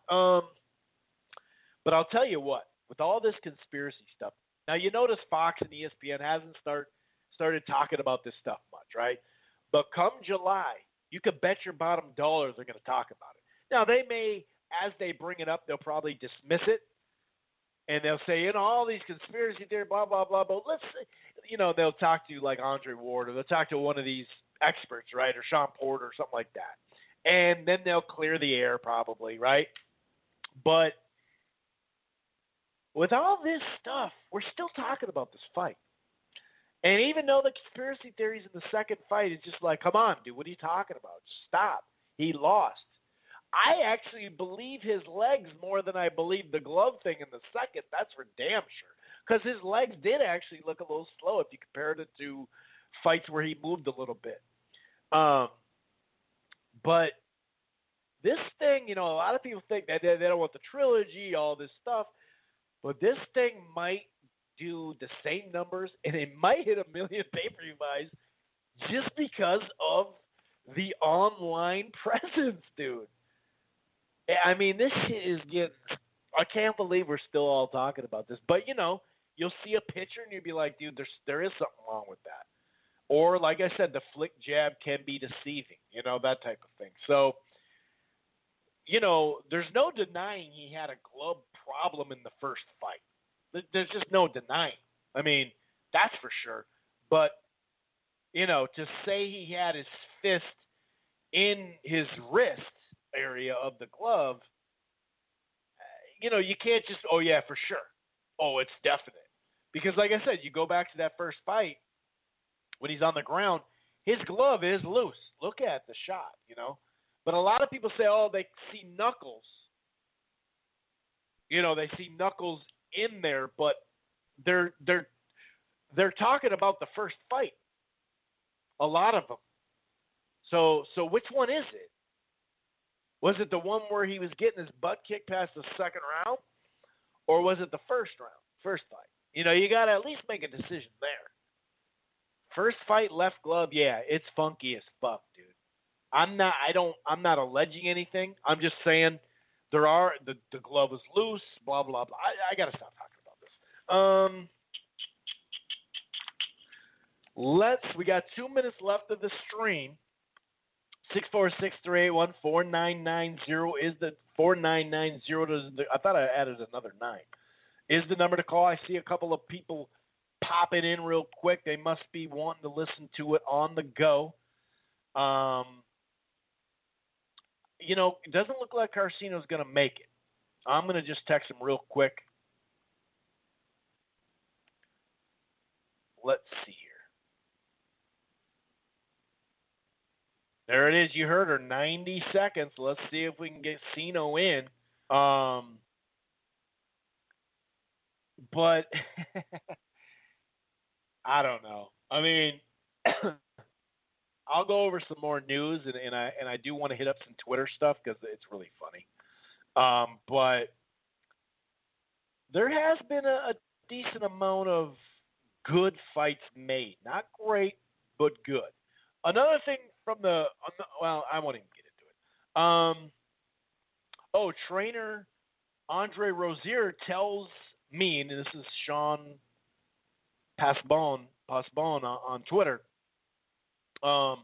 He says Sergey Derevyanchenko will probably return in May, and they're hoping to face Chris Eubank Jr., which in this case is a PBC fight. Now, they're hoping to, but there still is some – the WBC they may be trying to get that fight and then the winner fight Charlo. That might be the situation, but I know the WBC just ranked him number 1, Derevyanchenko. So there also he could be the Mando. But we'll see. Did I talk about this last week? Sources tell The Athletic. This is Coppinger.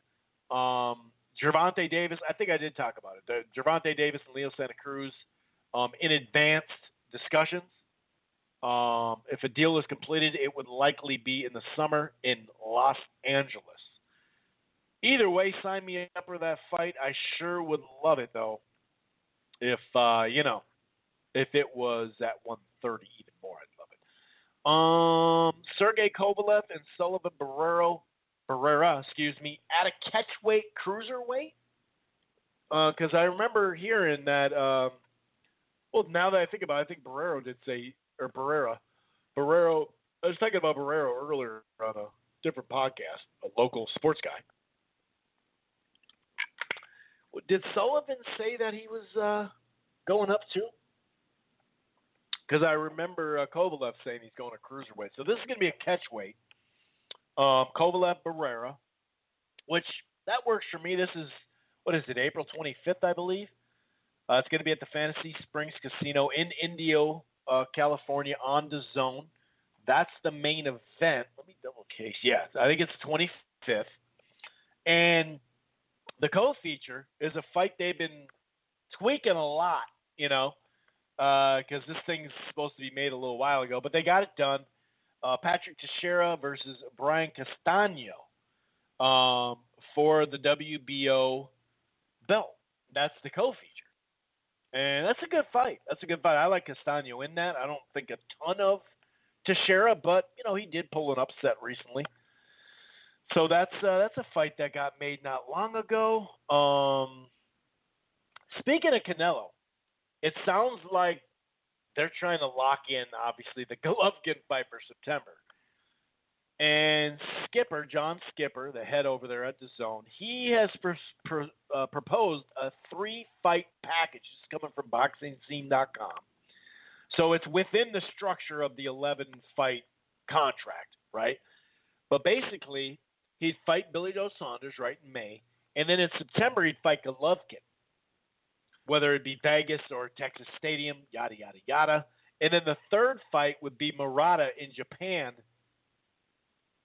So, and that'd be in December. It could occur, this year, might be early next year.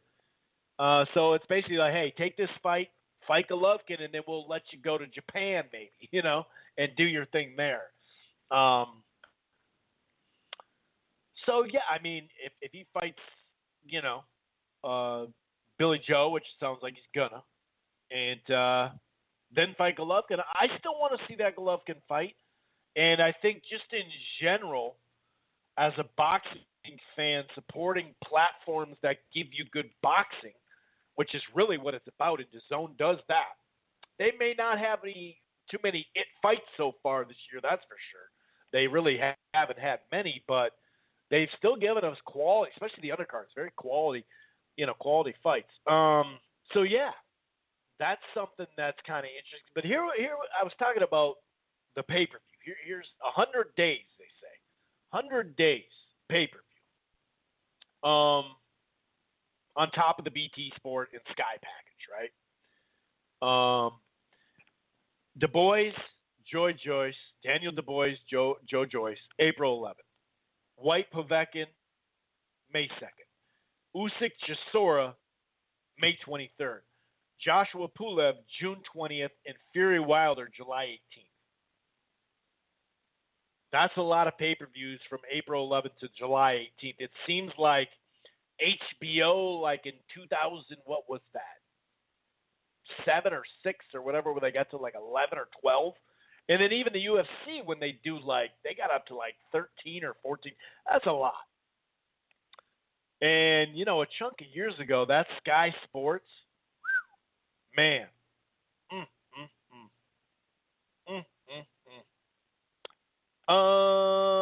Here's a couple of people still can't believe this guy's headlining a Fox main event. Talking about Helenius, boxing Twitter for you. Funny, he won the fight. Al Heyman cost Kownacki life-changing money. He prevented Kownacki from taking Joshua fight last year, and now look, worst manager ever. We went over that. First of all, he's got two managers, but Adam actually is the one that turned that down because remember, Ruiz is a PBC fighter, and remember he took it. Here's what I was talking about. Some of these UK DAZN streams, another DAZN disaster for the UK boxing feed. Seems to always happen to these smaller Hearn UK cards. They need to get, this stuff straight or shit straight. Really tired of paying for the boxing. It skips over. Basically, it says stream kept jumping back an hour to the Parker Murdoch fight during the Fury fight. And like I said, that I was just, the Quigg thing, was trying to watch, or wait a second. Yeah. And because I didn't watch it live, I was thinking about the week before. But like I said, if you're watching it live and you're in I don't think they don't have a Spanish version, I'm assuming, in the UK. But we have one here. So U.S. fans, if that's happening on DAZN and it's flipping you out because it was happening to me, 2 weekends ago, try the Spanish one, dude. It worked for me. It worked perfect. I had never had another problem after that. So hopefully they get that figured out because, a lot of things with this expansion in all these territories, a lot of these places just have no internet to garbage internet. So when people say 200 countries, it's like, yeah, I hear you, but there's not going to be a lot of them that can even get to sound properly, because it's live streaming. It's not like a lot of people think, oh, well, I got Netflix and I got Amazon. Yeah, but there's not a ton of when I go into that, I live stream it. I archive it. It's already there, archived. It's not a live broadcast. Live broadcast, completely different thing, right? So, it is what it is. What else we got here? I have. The next court date for Kovalev is April 8th. Coming up quick, just 2.5 weeks before his now planned. He's out on bail, $50,000 out on bail for a felony charge. So we'll see where that goes. Really don't know. All sporting events in travel from the infected areas for the, coronavirus. Saudi Arabia shut it all down. All sporting events in Saudi Arabia will take place without fans. And they're not letting folks in on the planes. They've already said nope. So you wonder, you know what I mean? You wonder what that means for the summer fight that they're trying to get with Pacquiao and Garcia, or even if Khabib comes through, the Floyd Khabib has been talked about for this summer too. So I don't know. Here's some really good news, though. Katie Taylor versus Amanda Serrano has reportedly now been finalized and will take place on the White versus Povetkin card in Manchester, May 2nd. So we got, for the zone, you got Billy Joe Saunders and Canelo. Good fight. You got White and Povetkin. And then you got Serrano. That's awesome. That's like it's a spread out triple header. I'm sure they're going to put something. Hopefully they put a good co-feature on the zone thing too. I think they will. Hopefully, I'll take that, dude. Katie Taylor and Serrano. It's been built now a little bit.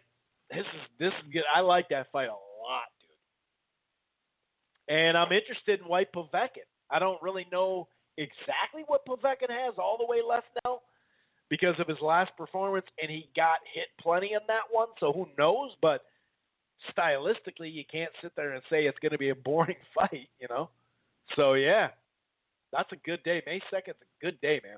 Oh,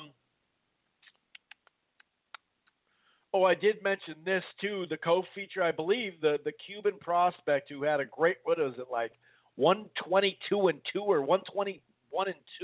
I think he lost to the gold medalist of the Cuba on his own team, and then I think he lost to a Canadian and beat him later. But the Cuban amateur who's now professional 2-0, David Morale Jr., who, and the reason why I'm saying this is because he's fighting here on Fox in the co-feature to Jamal James and Tomas Delorme, which I love that fight. That's a good 50-50.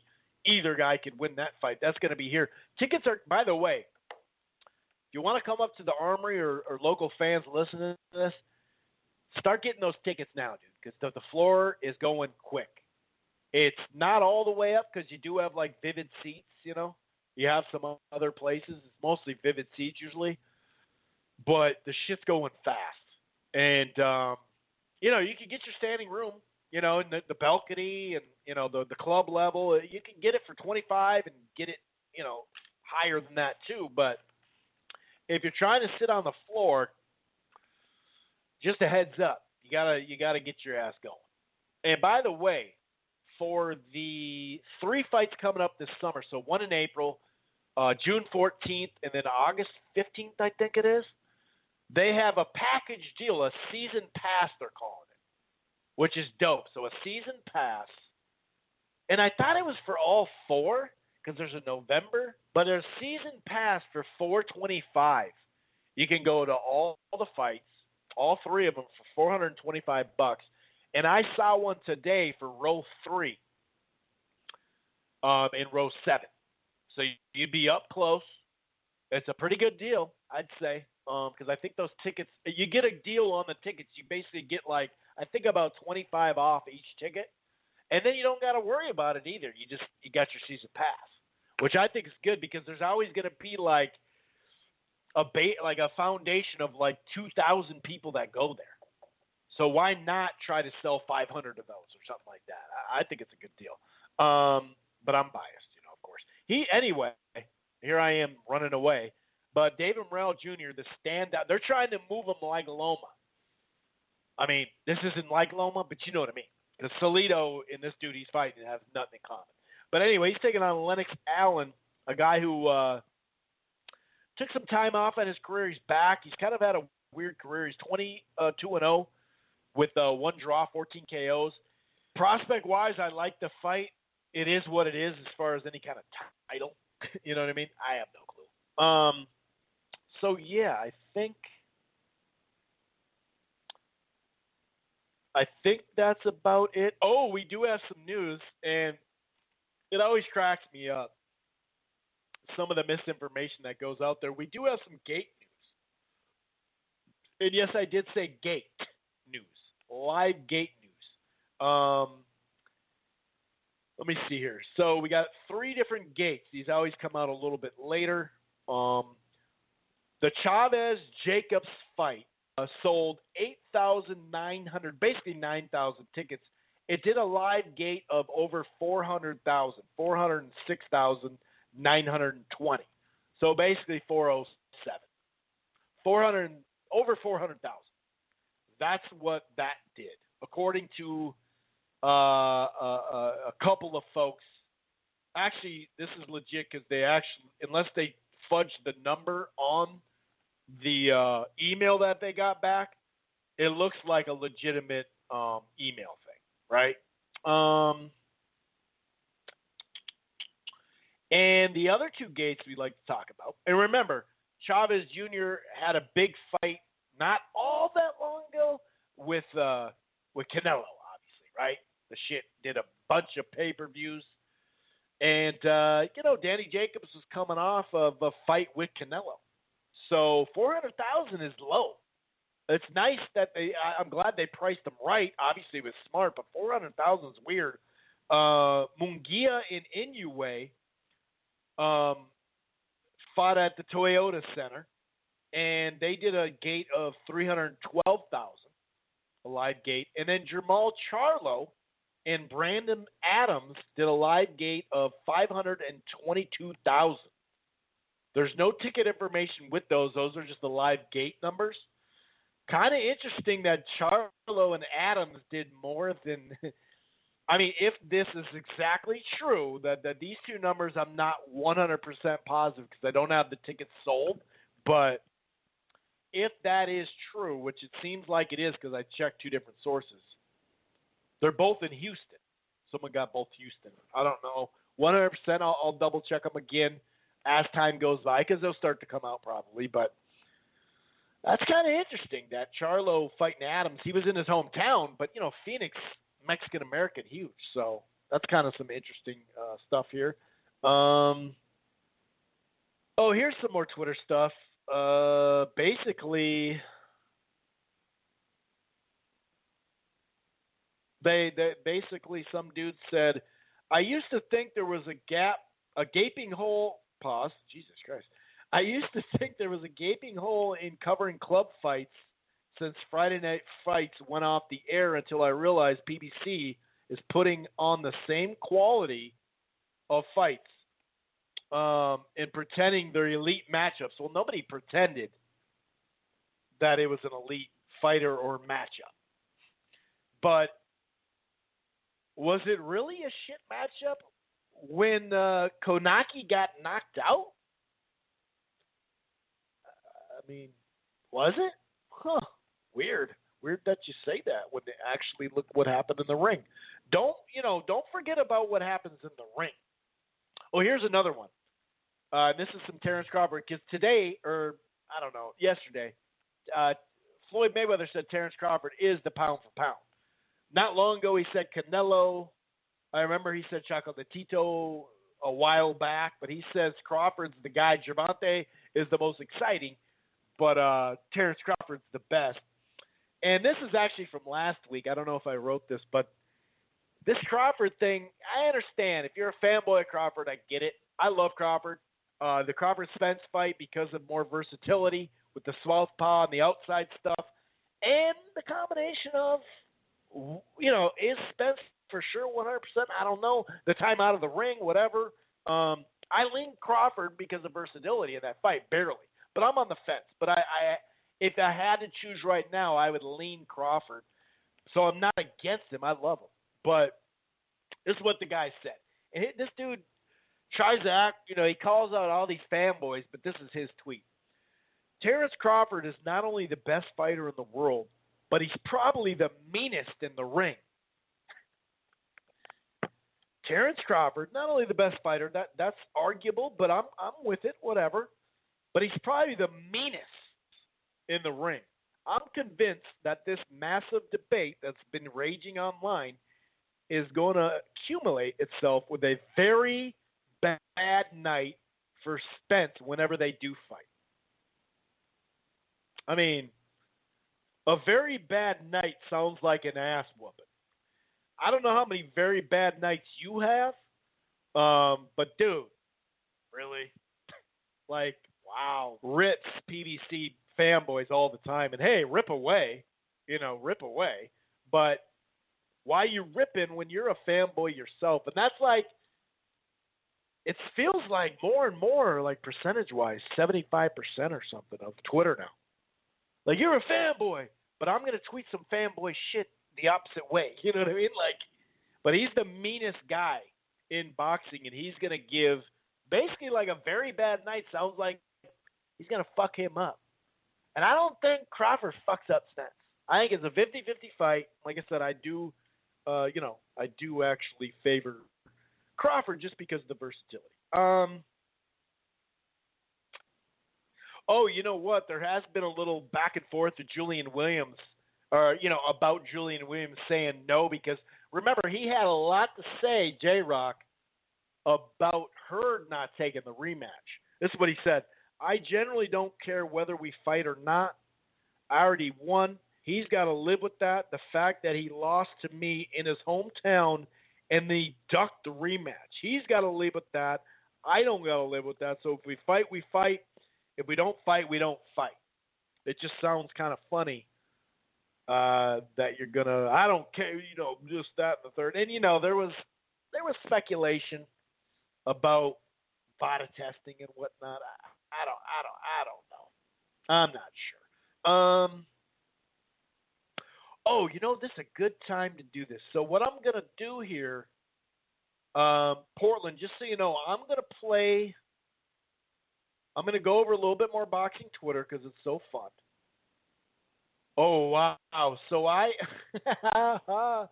went after that LDBC, what is it, Blue Blood, I think. He's the one that said he had multiple sources saying that Fury failed the test when that's bullshit because they just got announced. And if people say, well, they still could hide it, okay, why didn't they hide Canelo's test then? You think that all of a sudden Fury is more, more important and more worthy and more, everything than Canelo to the WBC, a Mexican-based belt, a U.S. and Mexican, obviously, too. It's heavy PBC, don't get me wrong. I mean, that welterweight PBC belt, it hasn't switched a ton of hands like the WBO featherweight, but that's because Floyd had it. He just never had to. He barely had to defend it. But I called old boy out, right? Because his multiple sources are bullshit, and the guy's just a PBC fanboy. There's just no way around it. A Wilder fanboy, no way around it. But this guy goes by the name of LDBC Slayer, and he has underneath it banned. I swear there's a couple of people that just copy-paste their posts from boxing scene in the forums, and they put it on Twitter. They probably do that on other places too, but here it is. Wow, this one's really – so I'm going on both sides here, guys. I'm making it fair. Fury Wilder wasn't UK versus USA. It was good versus evil. Okay, in the good one, of course. We all know about Wilder's satanic rituals. Didn't Ben Davison say that? I heard he did. Jesus Christ. Fury straight up said to his face in the first fight when they're talking about his beliefs. And, I mean, you can say whatever you want about his costumes and shit like that. And they were talking about voodoo. Voodoo in the UK and voodoo here, it's got some different meaning. Voodoo here is like a New Orleans Creole. Like, it's looked at as just different. It's not, I mean, sure, demons and, some kooky shit is involved in it, sure. I'm not saying that. Spirits and all that. There's a lot that goes into it. But if somebody talks about voodoo here, we don't all just say they're satanic. And Wilder has clearly made it known. I mean, he visited the goddamn Pope. He says God a lot. So come on now. But now listen to this. So basically, this dude thinks that he's a devil worshiper, Wilder. He also looked in Wilder's eyes and told him, I already beat you in Dusseldorf. So I think he's just thinking like, I guess Satan was in Klitschko too. A confusing line until you realize he was talking to the devil. So the devil, I guess, put in the extra padding in Germany in the canvas. Remember, Klitschko tried to put the extra padding and they had to tear it up because they knew old boy would be on the move. Wilder keeps talking about wanting to kill someone, a human sacrifice for Satan. Those who bring evil against me will prosper never. And he's an Illuminati and all this stuff, right? Fury is like a modern-day warrior monk or some shit, keeping us all safe from dark forces. And you know what he meant when he says dark forces. I did forget to mention on this Glove Gate shit that there was a sparring partner, Nicholas Asbury, that showed gloves that didn't have much padding in them. And that's also part of, he literally had a camera going and like live, and he showed that there wasn't much padding, and he showed his. So that adds to it, but like I said, if you're going to look at anything, it's the first fight anyway. Let's see here. So we also have, speaking of Crawford, I'm starting to notice Derek James is a hater and still don't know shit. All he do is keeping. He meant to say all he does is keeping people in protected custody, because that's after. And I'm going to play the clip. That's after some things he had to say to Fight Hype about the possible fight between Crawford and Spence. And so I'm going to try to. I don't know if it was actually giving me issues now that I think about it. Let me make sure I got it tuned up here, and then we'll just kind of get into it real quick. All right. I just think fans want the fighter, not the businessman. Yeah, but it's the same thing. But listen, there's no fighter without the businessman. Because if you're a fighter without the businessman, you're broke now. You're broke. So you had all these fights for all these fans. Now what he's saying here is, you got to make sure your money's right. But clearly, neither Crawford or Spencer are broke at this point. But just so you know, I was having problems with the clip. I think we're going to be good here. At the bus stop, right? So you have to get the money right. It's the business, so you have to think about it. You know the answer about it, so how many champions fight right out there that have nothing? Fans don't even know where they are, right? So it's all about the money. So he's making a point, like I said, about past champions, which he's right, but both these guys have money in order. I'm assuming they've made enough money at this point. When the worst team in the NFL is trying to renegotiate the contract, what? To make more money. It's a professional sport. So we got, regardless of what the fans say, yeah, promoters here promote the fight because they want to make money. They're not, this how they get, they want to make money. So it's a business. Do you have to do everything saying? Sure. Do you understand their frustration though? They want to see these two great fighters. I understand this frustration, but if they really like Kirkland so much, they could buy a pay-per-view fight. Because that's the only way you raise the profile. So if they don't like him that much, because they like him so much, they will buy the fight. Right? Mm-hmm. Every time he's called, they go, how is the numbers? Not well. Okay, so that's the thing. He sells out Omaha, though. That's all. I just want to give him his, So that's beautiful. Right. That's at home, though. It's not about what you do at home. It's about what you do everywhere else, right? So the question is, if they really want to see Terrence Crawford versus Ellsworth, they will buy his fights and fights. So everybody's just talking. Terrence wants to fight. Errol wants to fight. But the fans are just talking. Because if they really wanted to fight, they would buy his fights. So he's just saying that the money has to be there, and right now he's saying it's not because Terrence isn't a well-known name. Now he goes in and I'm not going to bore you with the clip too much. I'll just tell you more what it is. But he names some numbers that are way off. He talks about he lowballs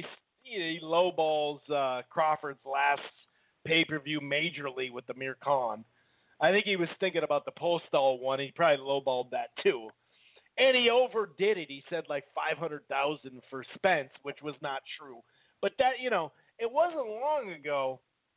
It wasn't all that long ago that, his trainer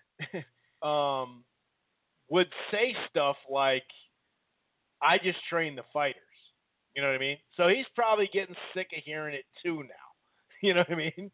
And that's what happens. That's why, that slowly but surely this does build fights up. But, what he's saying isn't completely wrong. But, I mean, besides the stats, the numbers he was way off on. But he basically was saying, like, hey, man,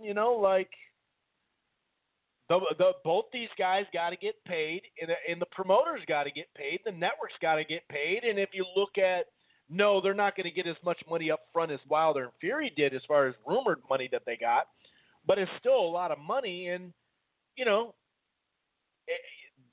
it's not a 50-50 fight. It just isn't, that's for sure. That's not ripping Crawford. It's not a 50-50 fight, and I think that's probably the only way he'd get it. I don't know if he'd get that either, but either way, it wasn't long ago that, he was saying, I just train, I don't talk about this. Now he's talking about it because, like I said, he's getting questioned. So he misquoted the pay-per-view numbers, but his whole point was saying, the money's got to be there to fight. And right now the money's not there. And so he got a lot of, stick for it. But here's Terrence Crawford. Says, I'm gonna do both sides. Listen to what Crawford said about the same subject. Devastating for them to career. Even if they lose, they can always bounce back and fight in a great fight. That's what it's about. Okay. Terrence. Okay. One quick question.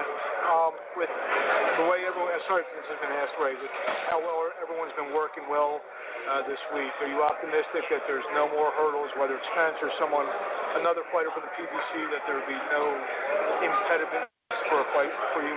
But there never was hurdles. Like I always said, if it made sense, then the fight could get made. If it didn't make sense, then the fight is not going to get made. The hurdles that are out there. No hurdles. It's all about money at the end of the day. Is that more of a boxer decision to kind of make that fight with somebody? If the money's on the table, then the fight's going to get made. If the money's not there, then there's not going to be a fight. Because at the end of the day, when you got two promotional companies coming together, we all got to eat. So it got to make sense. You're not going to. But they feel like, why not just keep all the food on our plate? That's what I'm saying. But they, the other promoters like, nah, I'm just gonna match my own fighters over. They can do that. Yeah. When they got a lot of fighters to pick and choose from, they can keep it in house. Top Rank did the same thing. And he goes on to say, he just said Top Rank did the same thing. So he literally just said Top Rank, which we all know. If Bob was in the situation at welterweight and Spence was the guy looking on the outside, he would have already tried to sign him, or he wouldn't. It'd be the same thing. And I've always said that, and ever since they had that Twitter beef and then they called each other, or Crawford, he told them what it takes to make the fight, and whether that's 60-40 or we'll offer you this amount of money, come over and we'll do it. That's different, but, there's a lot of things I like about a lot of media members, longtime media members, even part-time media members, but a lot of folks are overdoing this fight. Like Dougie Fisher. Like I said, I like Dougie Fisher, but his PBC, his PBC views are skewed, obviously. He said the fight would do $2 million. Come on, dude. You don't go from 300,000 buys to $2 million unless you're fighting like Oscar De La Hoya. You know what I mean? Like, it just doesn't work that way, dude. Him and Spence and Pacquiao doesn't do $2 million. So you think Crawford and Spence is going to, like, come on, dude. I mean, if it hits $1 million, God, that'd be sweet. But it's just, I mean, this is not me talking. This is coming from the horse's mouth.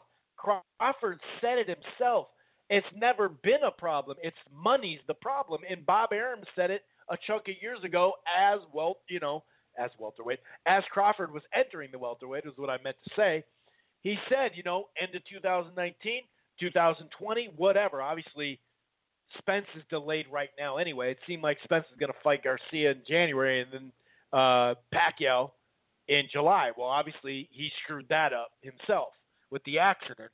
But this isn't me being a fanboy. I just showed you both sides. But both sides were kind of saying very similar things. Now, Crawford was a lot more descriptive, and he was saying a lot more exact stuff where, James was off on his numbers and shit like that. And he's piping up now because he's probably sick of, like I said, getting it asked to him, the questions. But, that's what it is. Like, I'm not trying to – it's not about taking sides. It's like the guy that you say is getting ducked said that the fight can't be made right now because there's not enough money for both of us to get paid and both networks to get paid. There's a way to make the fight right now when it's not a split network or it's not a 50-50.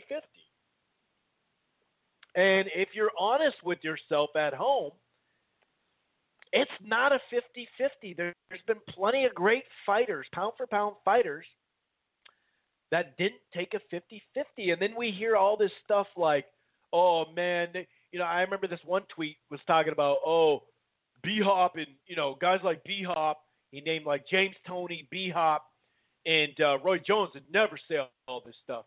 It's like, dude, you obviously don't know what you're talking about because you'd remember the 60-40 debate. Remember? 60-40, 60-40. No one's budging. A 50-50. Let's do a 50. No, because Roy's like, dude, how the hell, how the hell am I going to get 50-50 or even lower 60-40 when I beat you already? Because he beat him earlier, But B-Hop, his name had shined then. His name got bigger. He was more popular.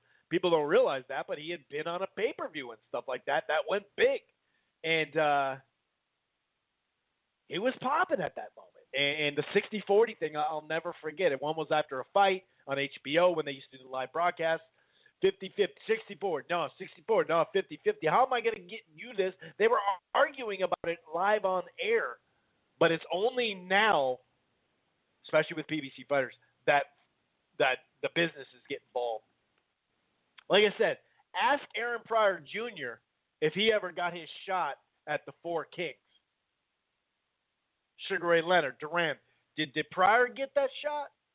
Pryor went up right at a press conference and tried to holler right at Sugar Ray Leonard. Sugar Ray Leonard's my favorite fighter of all time.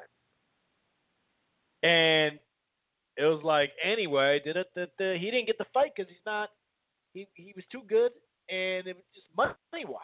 Now, as long as you fight other folks, then it clears it up. But this stuff happens, dude. It's really funny, dude. But, I mean, Terrence Crawford said it himself, all those fanboys that are just like, everybody's ducking him. Dog, why doesn't Terrence Crawford have that conversation with Sean Porter? His promoter was ready to, offer something.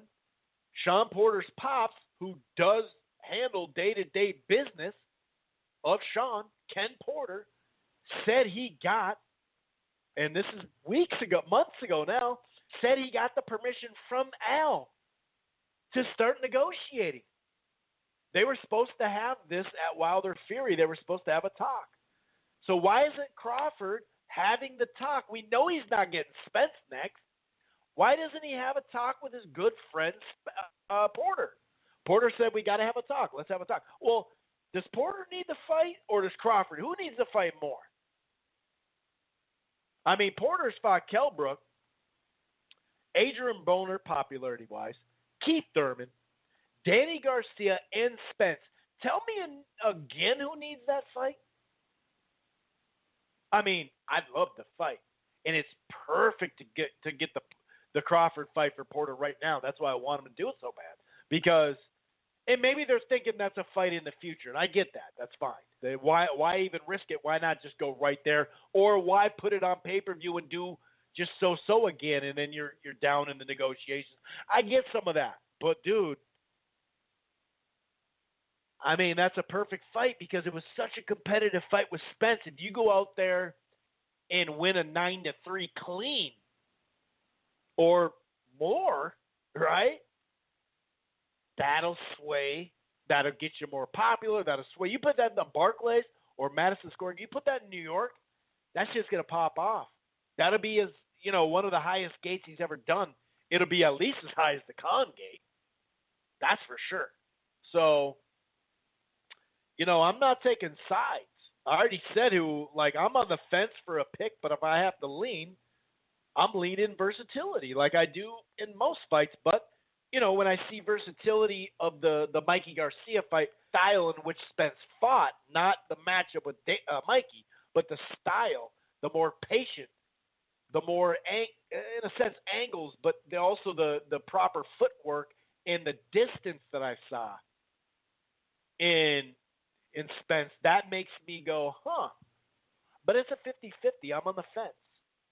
But, when we've talked about this, I have lean versatility. But anyway, I mean, your boy Crawford says it, dude. Okay, one more thing. Portland, get in position, sir. get in position if you are down to do it tonight, okay? So pause. So here's some interesting news. So we heard Ryan Garcia, we've heard Gervonta Davis, and both of them need to start getting bigger fights. Obviously, Gervonta's got a big fight coming up, but, you know, he's a little bit more advanced in his professional career, obviously.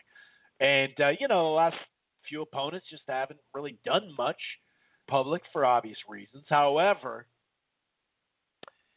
according to Ryan Garcia's pops, his dad and kind of part-time trainer now, right? Because, you know, Eddie's got that handle, Reynoso. Ryan Garcia and Gervonta Davis has already basically been agreed upon for December. That's what Ryan Garcia's father said. It wasn't just talk, wasn't just Twitter beef, it wasn't just Ryan and Gervonta having fun, hyping a fight that'll happen a year from now, 2 years from now. They say there's an agreement in place right now. His pops also was talking about how the Jorge Linares fight is actually not done yet, and how he thinks maybe we shouldn't do that fight because it's old dudes, and I don't want to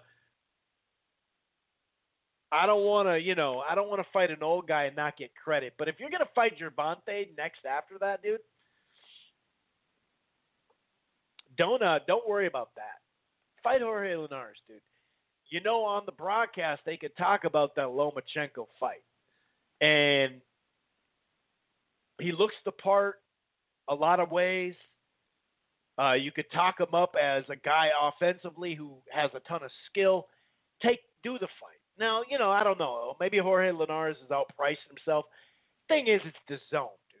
So this whole outpricing thing, I mean, how outpricing is he? I don't know. Garcia's not making $9 million a fight or nothing like that. So, you know, it's not like Linares can be like, dog, give me $5 and we'll call it even. You know what I mean? So I don't know. Maybe he is outpricing himself, but he said it's not finished yet. We're looking at some other fighters too. But he said, you know, I want to get credit for the win. And I hear you. People are going to say stuff. But that's going to be like on the Tank Fanboy, PBC Fanboy stuff. It won't be on normal boxing fans. I mean, that's the run-of-the-mill stuff you get. I just think it's a good fight for him where he's at. He's got hand speed. He's got good pop. He's got a lot of skill. Just go for it. Get that fight done. Let's do that fight, dude. Let's do that fight. I think it's a good fight for him. I don't think it's a bad fight at all. I don't think it's a bad fight. I think it's a good fight, man. People know him. Like I said, he had that big night, you know. The last couple of outings, but when I say he, you know, like it's a big night, dude. You know, that Linares had against Lomachenko. So I want to see it, damn it. And maybe it's just me. All right, Portland. I'm going to head out to you, buddy, and you're going to shut this thing down. 503 Portland, what is going on?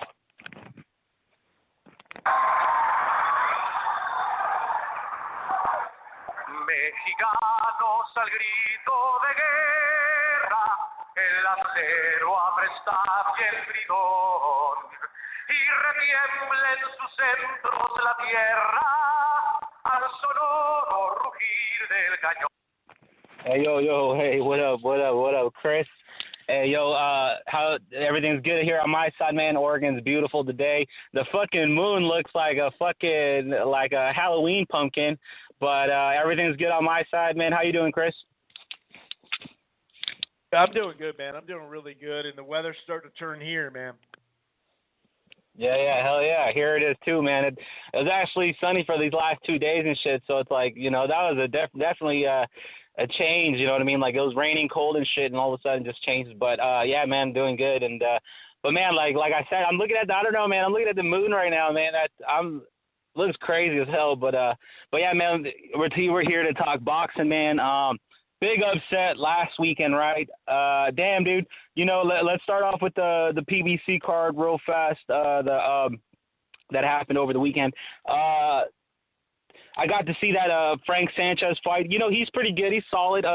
He seems like you know, kind of a fun Cuban to watch. You know, and so we'll see. We'll see what happens there. He got to win. You know what I mean? But the guy that he fought, you know, he had a pretty good style. I thought he was a pretty good, solid boxer too. Like he had really nice counters.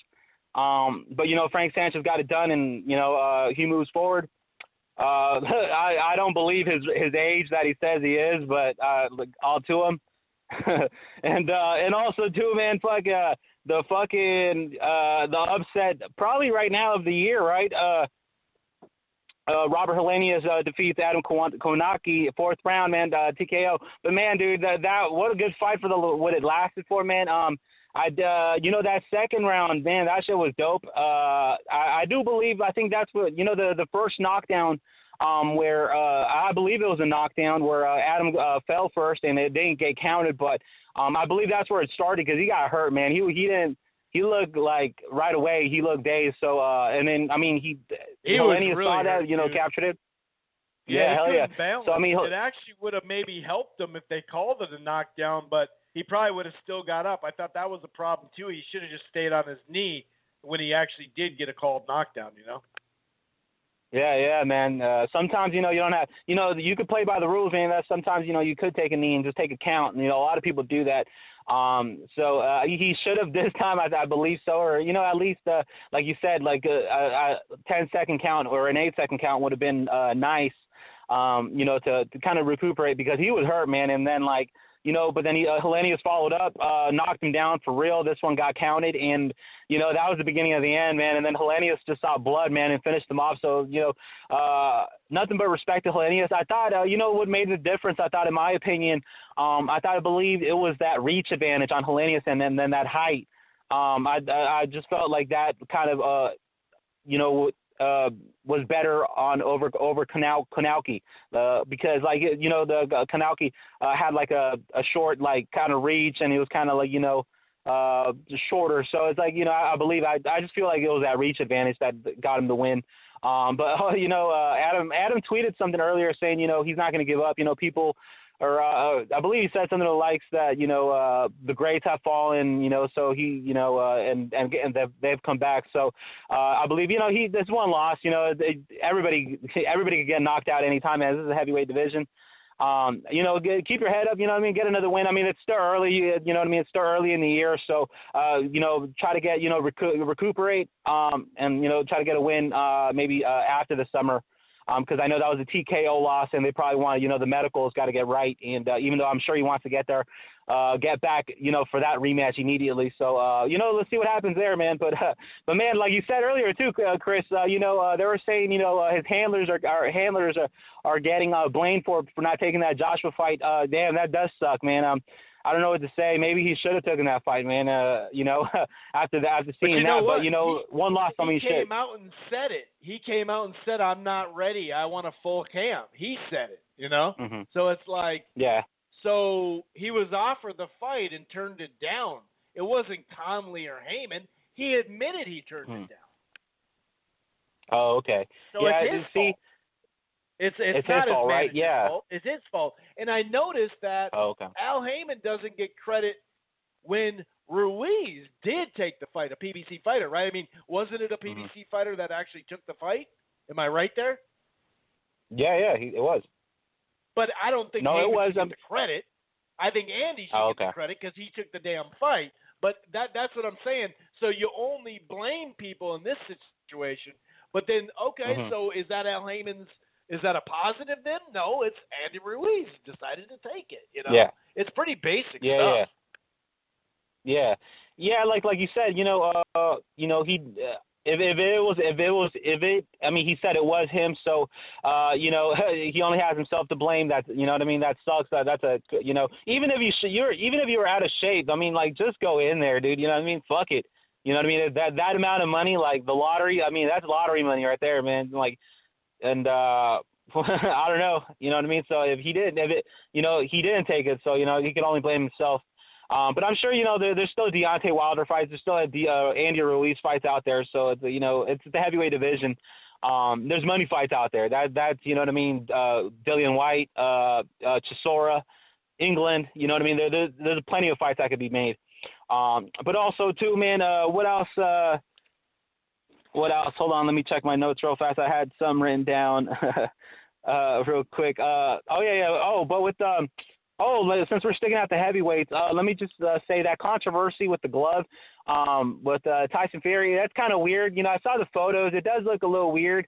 But hopefully, the third fight's happening. So, we're just going to wait until that happens. I mean, all these conspiracy theories, it's fun to talk about, but, I don't know, the photos, the flappiness of the glove, it does seem a little shady. I don't know what to think, man. So gloves are supposed to, what I know, they're supposed to be feeling like snugged in there. So, I don't know, whatever. So, but the third fight will tell us like everything. So, I'm sure that, they'll take care of business there. As far as, Canelo, BJ Sanders, I'm excited for this fight. And, it's sad that, what is that other Callum Smith dude? Saying, he's all mad about not getting the fight, but overpricing himself, man. It's funny, man. Just take these fights when they're handed to you, man. Like trying to get like fucking 10 million or over, or like just fucking generation money. It's insane, man. Like just like I can't believe like 5 million isn't enough these days, man, to get in the ring. That's insane to me. But also too, man, wanna. This Friday, man, we have some ShoBox. Showtime always holding it down. I'm excited for that. Even though they're not Showtime Championship Boxing, these are the outlets to check out the new prospects. So I say casual fans, fucking hardcore fans, check this out. Don't miss out, because if we don't give these guys the ratings, they're going to go away. So, and I don't want the Showtime to go away at all. So I'll definitely be supporting ShoBox this Friday. And also, too, man, always support Telemundo Boxeo, Adrian Curial versus Julio Rosendo. Carneros, 10 rounds, flyweights, man. Stay tuned. This should be action packed, man. You know what I mean, man. The Spanish fights always fucking, they always get down. So the cards are always dope to watch and shit. So and get, you'll start learning your Spanish too. You know what I mean? So that's always a bonus. And also too, man, the return of Jesse Magdaleno versus Zacaria Lucas. This should be a good round. This should be a good fight. I like Jesse Magdaleno, even though he lost to Dogbo. That set him back. That sucks. But Magdaleno is still a good still a good fighter and a solid boxer. And also the return of James Kirkland, man. This is exciting. Let's see what he got. You know what I mean? Let's see what kind of action he puts out in this fight, because I think it's gonna be dope. It's under the PBC banner too, right, Chris? If I'm not mistaken. So I'm excited for this one, man. You know what I mean? So, yeah, man, let's see what he can do with the PBC guys, and let's see how they carry his career now, coming back. So, that too. And also, too, Andre Ward, real quick, since you were talking about Twitter gossip, man, Andre Ward released a post of his pound-for-pound list, and I thought it was a complete joke. I'm not a Terrence Crawford person that's, you know what I mean, that's going to say he's pound for pound. I don't believe he's pound for pound, maybe like top 6 or 7, but I just seen, Amir Khan in his last fight, and I do believe that was a knockdown that didn't get counted. I don't think he's number one, and Floyd saying he's number one, we all know Floyd's bullshit. Everything he says is bullshit, so you might as well take this into consideration. You know what I mean? Like, it's bullshit too. Him saying he's pound for pound, Andre Ward saying he's pound for pound. Come on, dude. I know this shit, man. You ain't fooling me. But, and also, too, the Shakur Stevenson, I believe this is his first title defense. Marriaga is definitely a solid fighter. We all seen that, we talk about, Chris, we always talk about that Valdez fight, man. That's, put up or shut up shit. So, put me down, Chris, for upset of the weekend. Marriaga over Shakur Stevenson, TKO. 8th round, 9th round. I believe Stevenson will have to dig deep and really find out what it is to really fight a real Spanish fighter.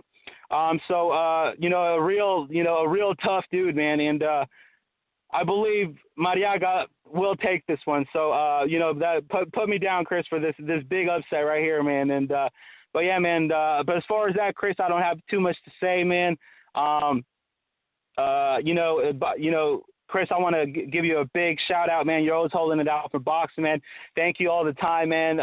Thank you for the text today. I love boxing. I love talking about it. I love listening to it. Anytime there's boxing, man, it's always lit. Whatever fight it is, man. And and also too, man. Let me comment. Bob Arum said some funny shit over on some MMA show, and I just want to give him props for saying that. Saying MMA is trash and everything. So, Bob, I love Bob, you know what I mean? So I want to give him a big shout out, dude. That dude, speaks facts all the time. So, but as far as that, Chris, let me get out of here, brother. A lot of fights to watch over this weekend, man. A lot to talk about next Friday, man. So definitely stay tuned. Definitely casual fans. Definitely hardcore fans. Stay tuned. The Telemundo Boxeo. I don't care what the fuck else is on. Telemundo Boxeo, man. This is where it's at, brother. And, thank you, Chris, for having me on. Shout out to the Rope-A-Dope Radio. Viva Crystal Carlson. And Viva Mexico. Thanks as always, man. I appreciate it. You have yourself a good night. And we're going to get out of here. Enjoy the fights. Let's hope some fights pop off, which I think stylistically they will be. Once you become the world champion, I believe that you feel you have the upper hand. So now, as you fight, let's say you fight 4 or 5 years of straight survival, the bullshit, the holdback, and when you become the world champion, you're like, you know what, I made it. Now I'm going to show you it's business.